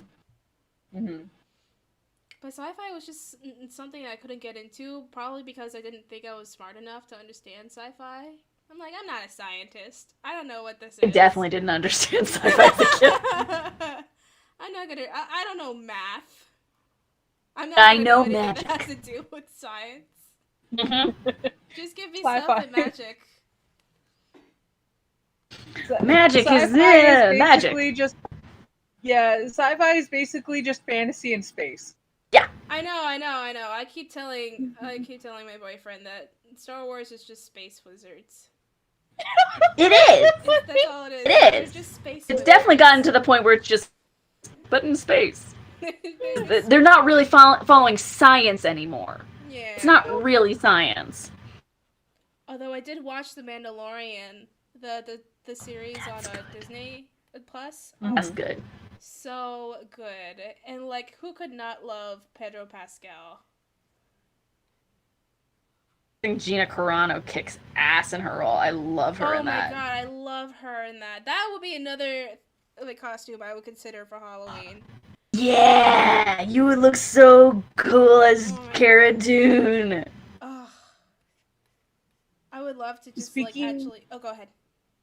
Speaking of like Star Wars cosplayers, there is this Star Wars cosplayer who does a one of the I'm trying to think of it.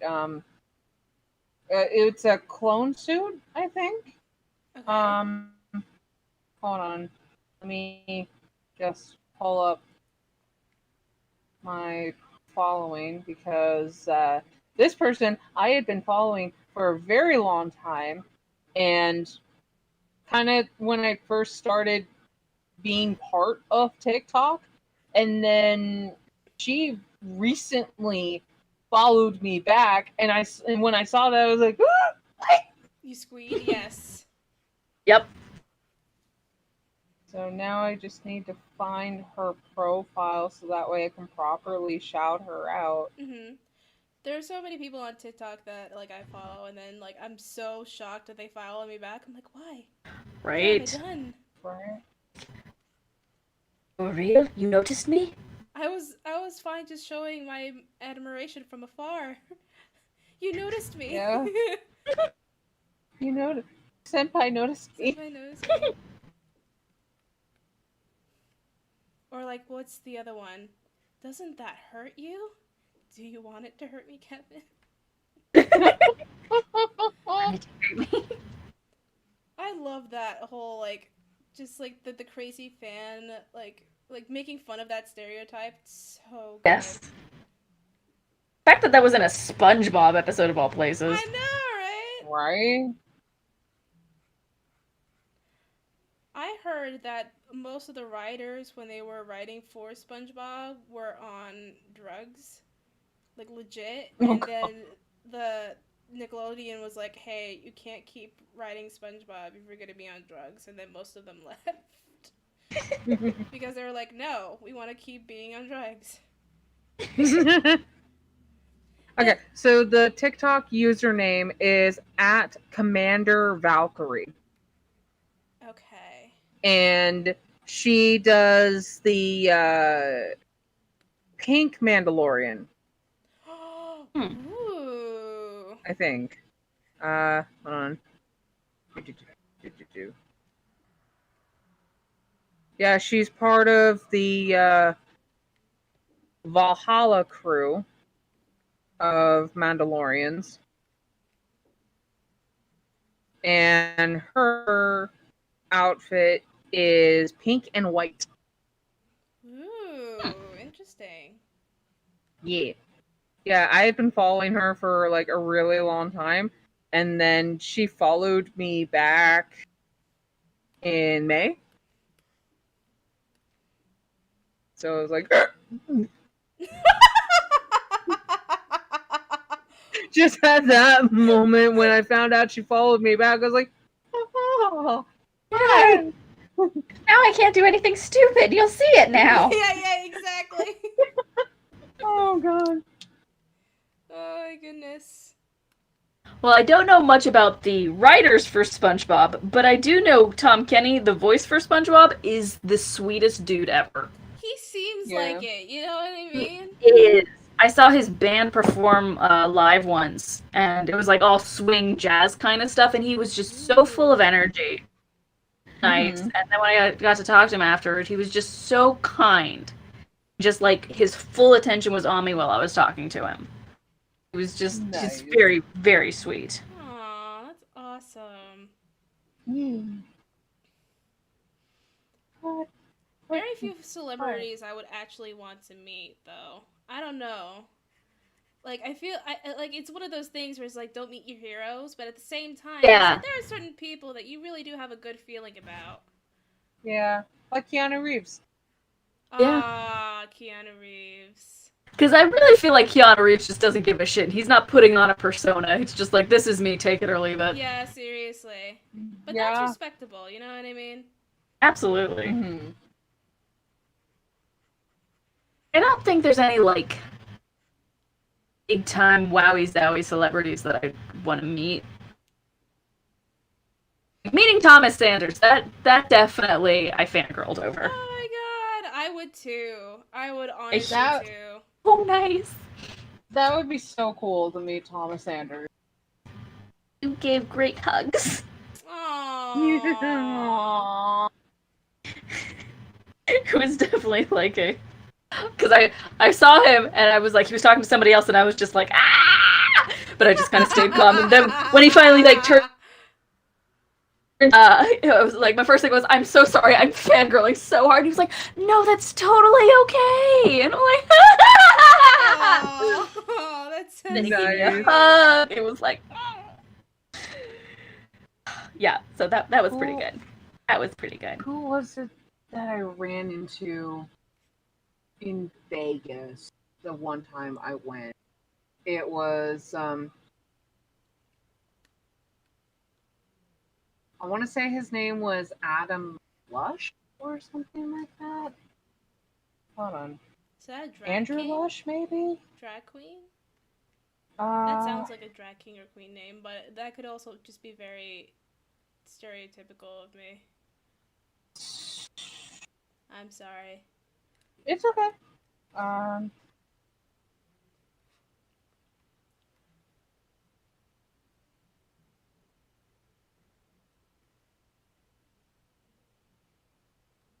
Oh, come on now. Come on, art He was program.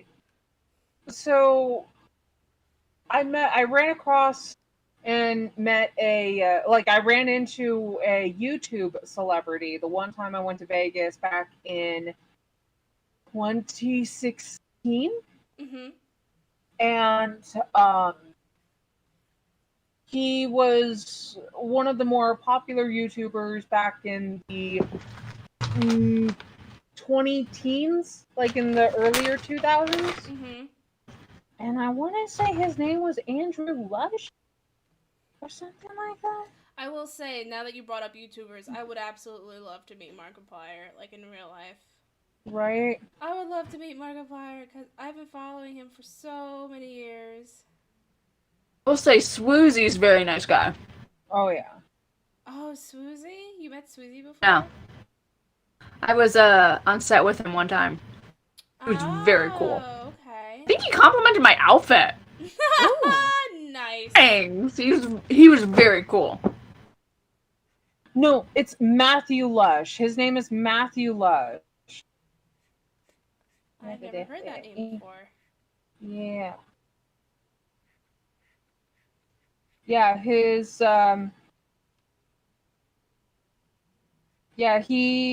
one of the things that stood out for me was he always incorporated rainbows in his look. Ooh, interesting. Yeah, I'm gonna just copy the link here real quick and then send it to you guys. I don't know how appropriate it is for me to say his YouTube username. I don't know either, so let's not do that. Yeah.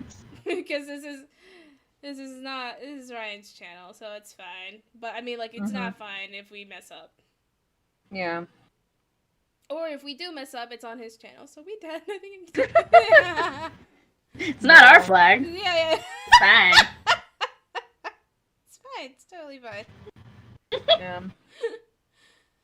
Oh my goodness. Okay. All right. Almost done with this.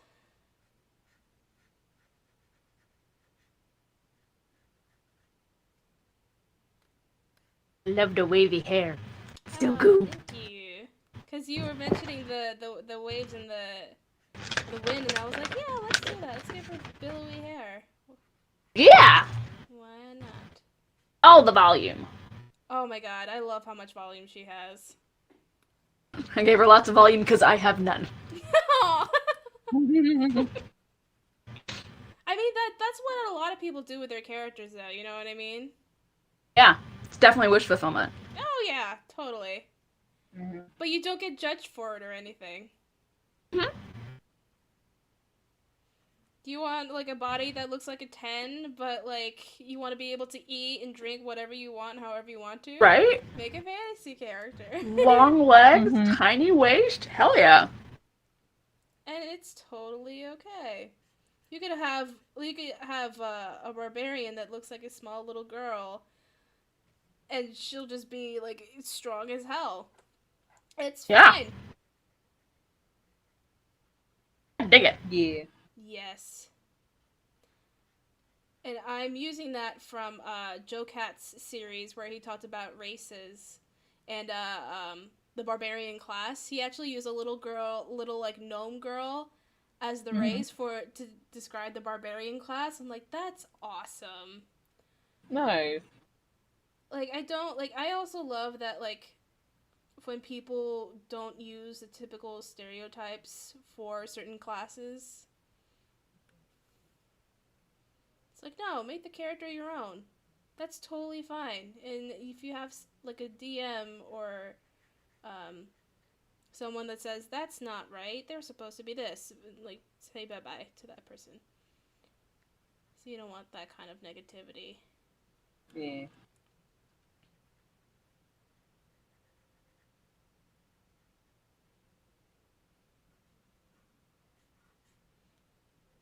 Just like not all bards are oh, sorry, go ahead. Yep. No, you go ahead.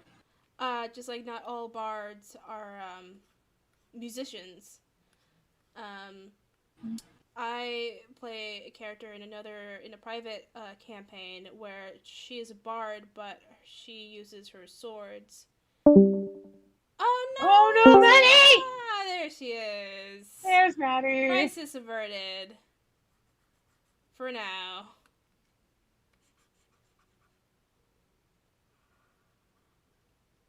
That is Maddie's. Maddie. Maddie, you there? I didn't realize you guys had gone away. I was like, why did the conversation stop for so long?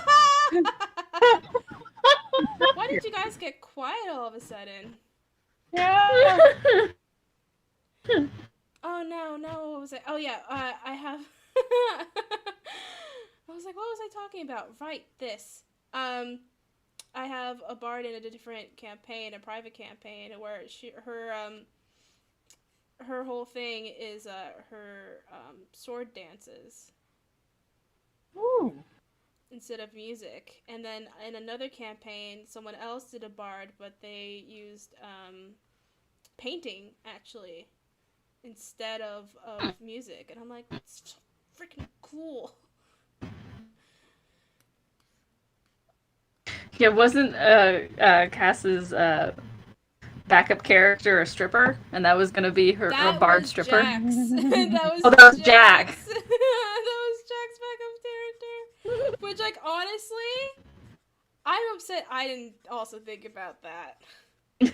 That's a great idea for a character. Just get like an immovable rod, and that's your thing. Like, absolutely. Oh.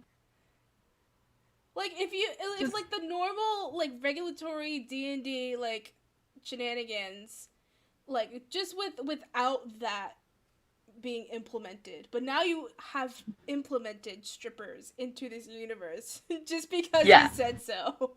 Can you imagine what else could happen?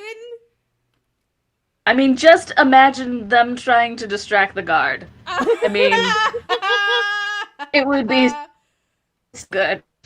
Like, who would just using the pin of everything to create a stripper pole. I mean, he could have.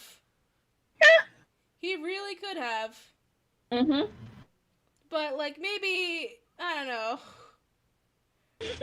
Oh. What happened? No, I'm just thinking about it now. No, you're like, actually. Oh. But unfortunately, none of us would use the stripper pole. Yeah. None of our current characters would. I keep seeing all those memes of like why does the algorithm know with those memes of like the current character you're playing, it's that famous meme of the guy looking over the shoulder at the other girl, that meme, and it's like the current character you're playing, the character you're thinking. You know what I'm talking about? Yes, yes. So it's like how does the algorithm know I keep thinking about the other character?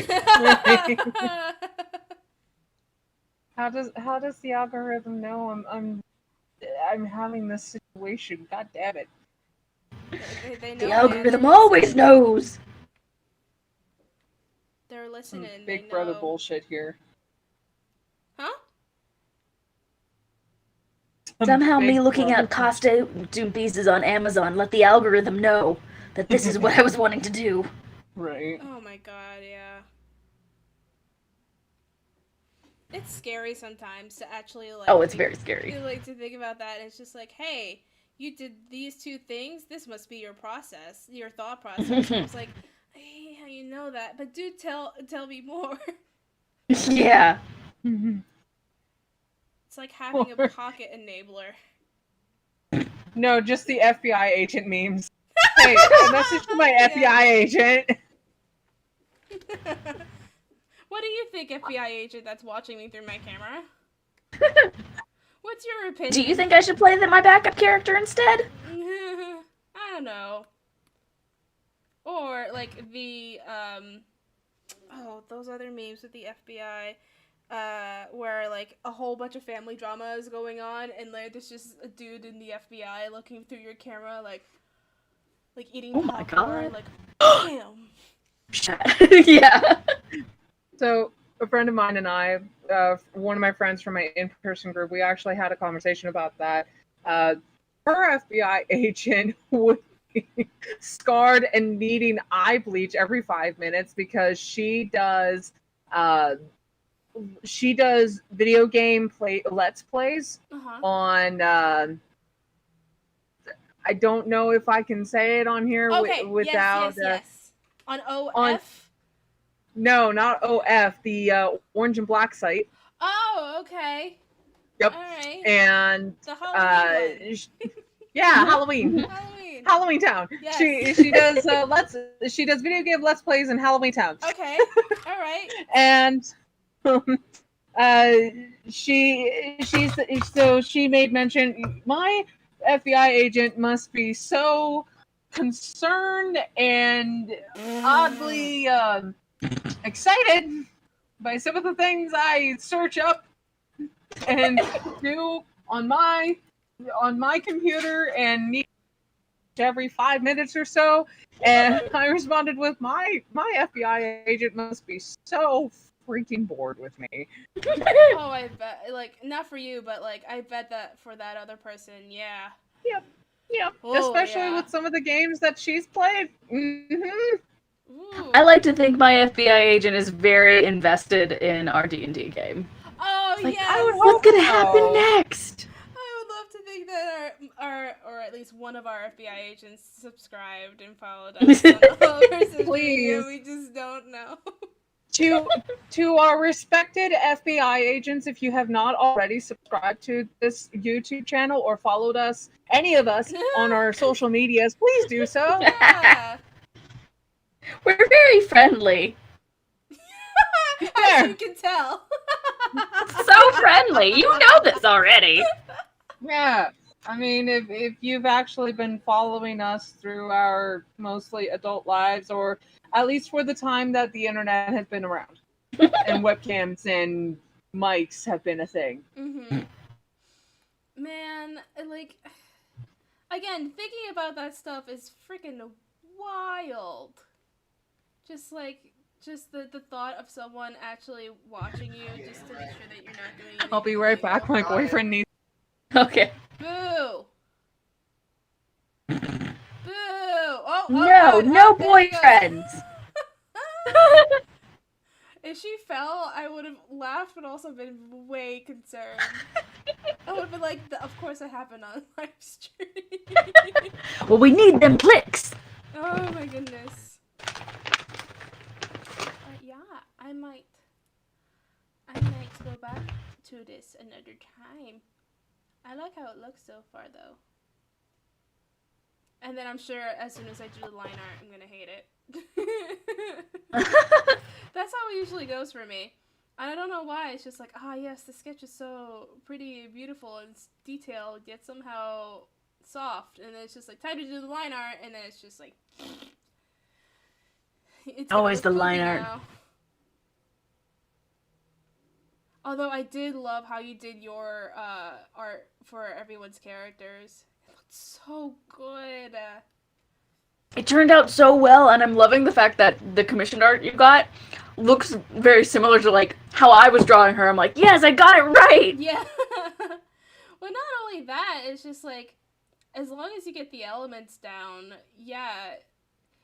And hopefully, if I do more commissions of her in the future, I love to see like pretty much everything the same, but just like the small little details that some artists add. Yes. Yes, go for it. That's why any artist I commission, I'm like, go for it, have fun.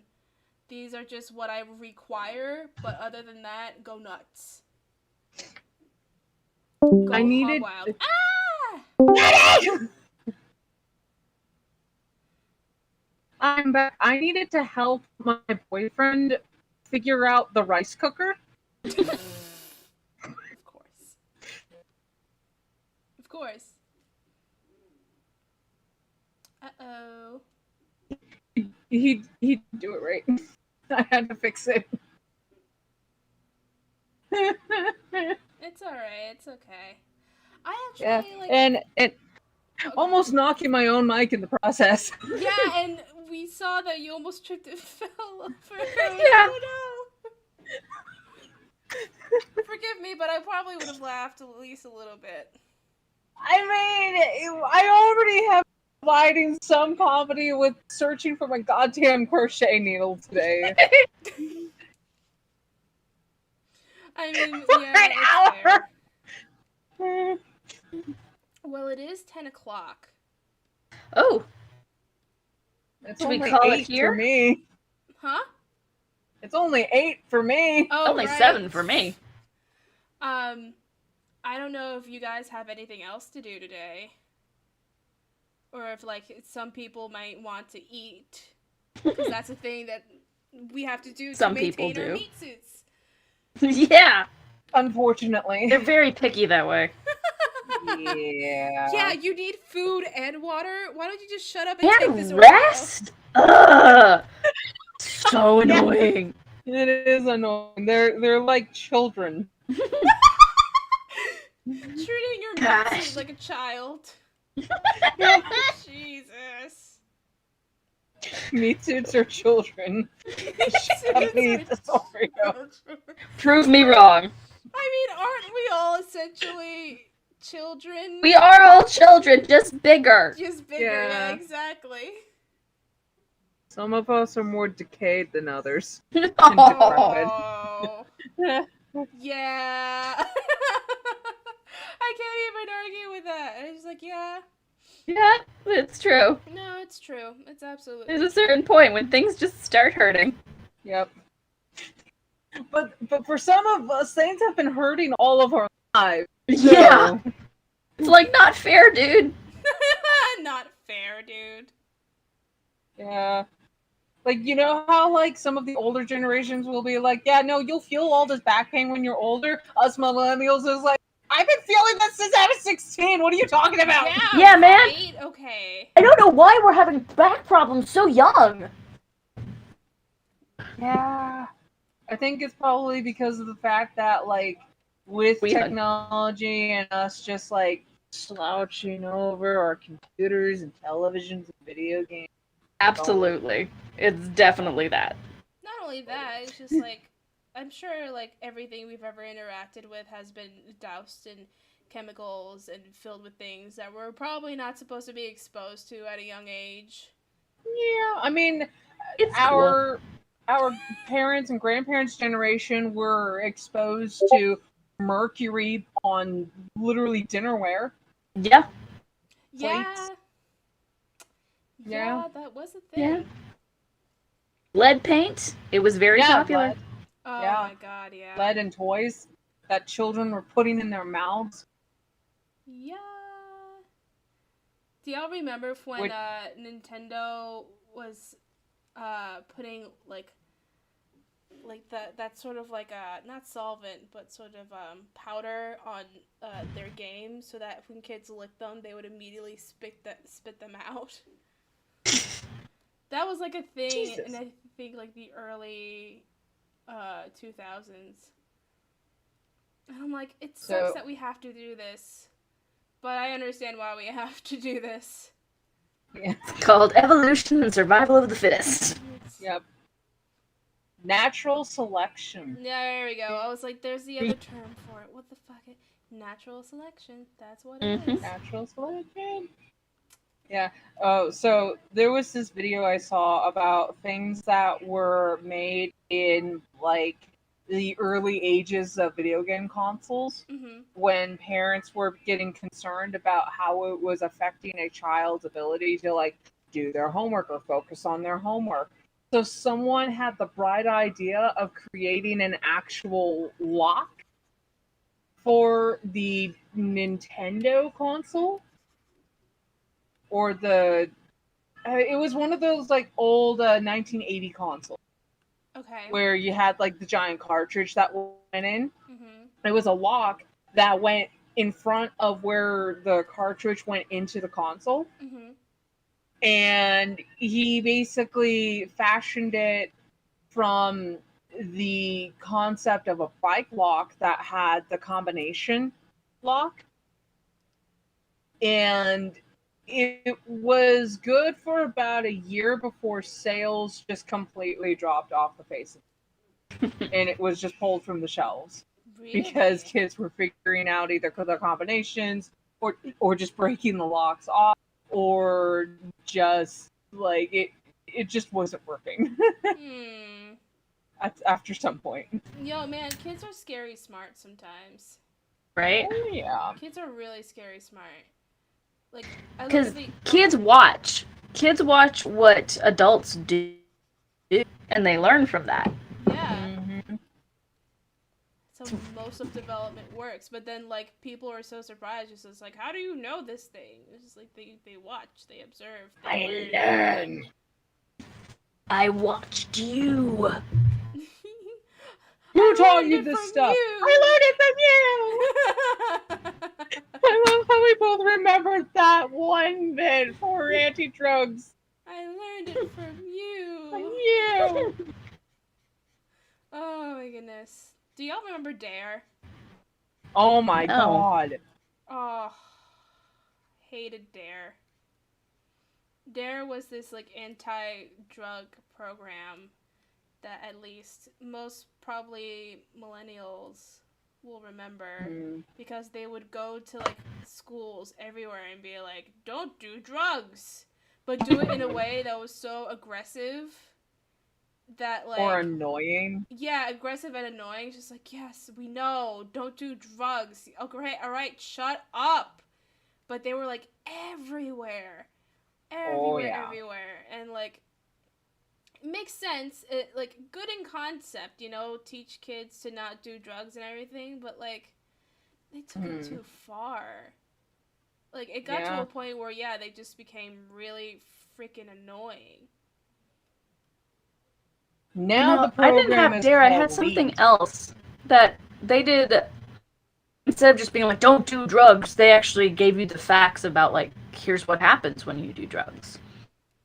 I'm trying to remember what it was called. Red Ribbon Week? What? Red Ribbon Week or something No. like that? It was like, I say Youth for Human Rights, but that wasn't it. It was,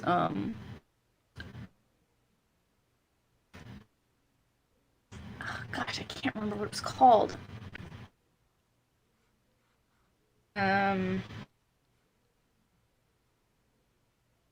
Maybe we should look up anti-drug programs from the 90s and early 2000s. Yeah. Oh my god. Because the current one, at least in my area, is called LEAD, which is an acronym for Law Enforcement Against Drugs. Okay. Yep. And so all throughout this week at the place of where I work, there's been a stand next to the front doors of the place where I work at with two people calling out to customers who come in saying, hey, do you have a moment to talk about acts against violence towards children and whatnot? And I don't really know much about the program, but basically their main goal is to teach and fundraise to help against violence and drug use and do suicide prevention for children and young adults. Yeah. Because Idaho, unfortunately, ranked, I think, 5th in suicide rates this last year. Yeah. So this program is trying to help prevent that. And this time around, they seem like really chill. They're not really going around schools and being super aggressive like how it was in the early 2000s and the 90s. So hopefully it'll be a little bit better. They raised a lot of money throughout the week, and I think they're going to be around next week as well, just before Idaho State Fair hits. Ooh, okay. Yeah. I always wanted to go to the state fair of each freaking state. You know what I mean? Just to see the different food vendors and what people get up to, but especially for the food because I am a little bit of a foodie. So for Idaho State Fair, we actually have this thing where it's ice cream done in a way where it looks like a baked potato. Oh, I think I heard about that. Yeah, the baked potato ice cream. And I have yet to have it. Really? It's one of the things I would love to have. But it's also a little bit on the expensive side. Oh, okay. Yeah. But yeah, because Idaho is known for its potatoes. Oh yeah. If Idaho not our potatoes, our gems. Is that what I want? Sorry, go ahead. What was that? Oh, me? No, I was just mumbling. I was like, uh-oh, that was not what I intended. Oh, okay. Yeah. No, Idaho wants to. We are known for two things over here in Idaho. We are known as the gem state and potato state. More so the potato state because it's America. No matter how much we want to correct people, it's like, no, we're the gem state. We are one of two locations in the entire world that has a gem called star garnet. The only other location that have star garnet that you can mine is in India. Wow. Yeah. And star garnets, I did not know this until about 2017, but star garnets can come in a variety of colors. But the way that you can tell a star garnet when it's finished is the way that the light catches in the stone itself. It actually does a little star. Oh, okay. And star garnet usually has more of a reddish tone. However, back in 2017, when my boyfriend and I started dating, we were at one of the pawn shops in our area, and we came across two rings that were blue star garnet. Ooh. And both of them together would have cost us the amount of money we would have needed for rent. So Ooh. I had to be the voice of reason and tell my boyfriend not to buy them for me. Aww. And we have not come across anything remotely like that ever since. Wow. Yeah. Ooh. I did not know that. I did not know that about Idaho. Yeah. So. Learned something today, guys. Yeah. The more you know. No. I actually never knew what that was. Never. Star garnet. So no. That whole the more you know, the Reading Rainbow yeah. thing? yeah. Yeah. I did not know anything about Reading Rainbow growing up. I don't remember a lot of my childhood, but I know people would talk about Reading Rainbow and be like, Reading Rainbow is actually part of the inspiration for the Reading Dragon, my channel. Aww. I remember the Reading Rainbow, but I always changed the channel because it was too slow for me as a kid. Okay. I just I Yeah. don't even remember what I remember from childhood anymore. Dare I remember? I think I probably remembered all the stuff that freaking annoyed me. Mm-hmm. All the stuff Between the I wish lions. this is not part of my life right now. It's probably all the stuff that I actually retained. Right. One of my favorite shows growing up was Between the Lions. If Nope. anybody remembers that. No, I don't remember that. What? No. It was so cute. It's kind of like Reading Rainbow, but instead of one person doing a whole bunch of narration for a bunch of books, it's a group of puppets, almost Jim Henson style puppeteering. A cast of characters, the main characters between two lion cubs, like a lion family, and they own and run this gigantic library. It's kind of like if Reading Rainbow and Bear in the Big Blue House had a love child. Dude, that sounds awesome. I do remember that. Yeah. I was also very confused by it. Yeah. I remember Zumba Foo. Do y'all remember Zumba Foo? I love Zabumafoo. Zumba Foo. Yes. Yes. That monkey was the That best. Yes, exactly. Lemur. Lemur, uh-huh.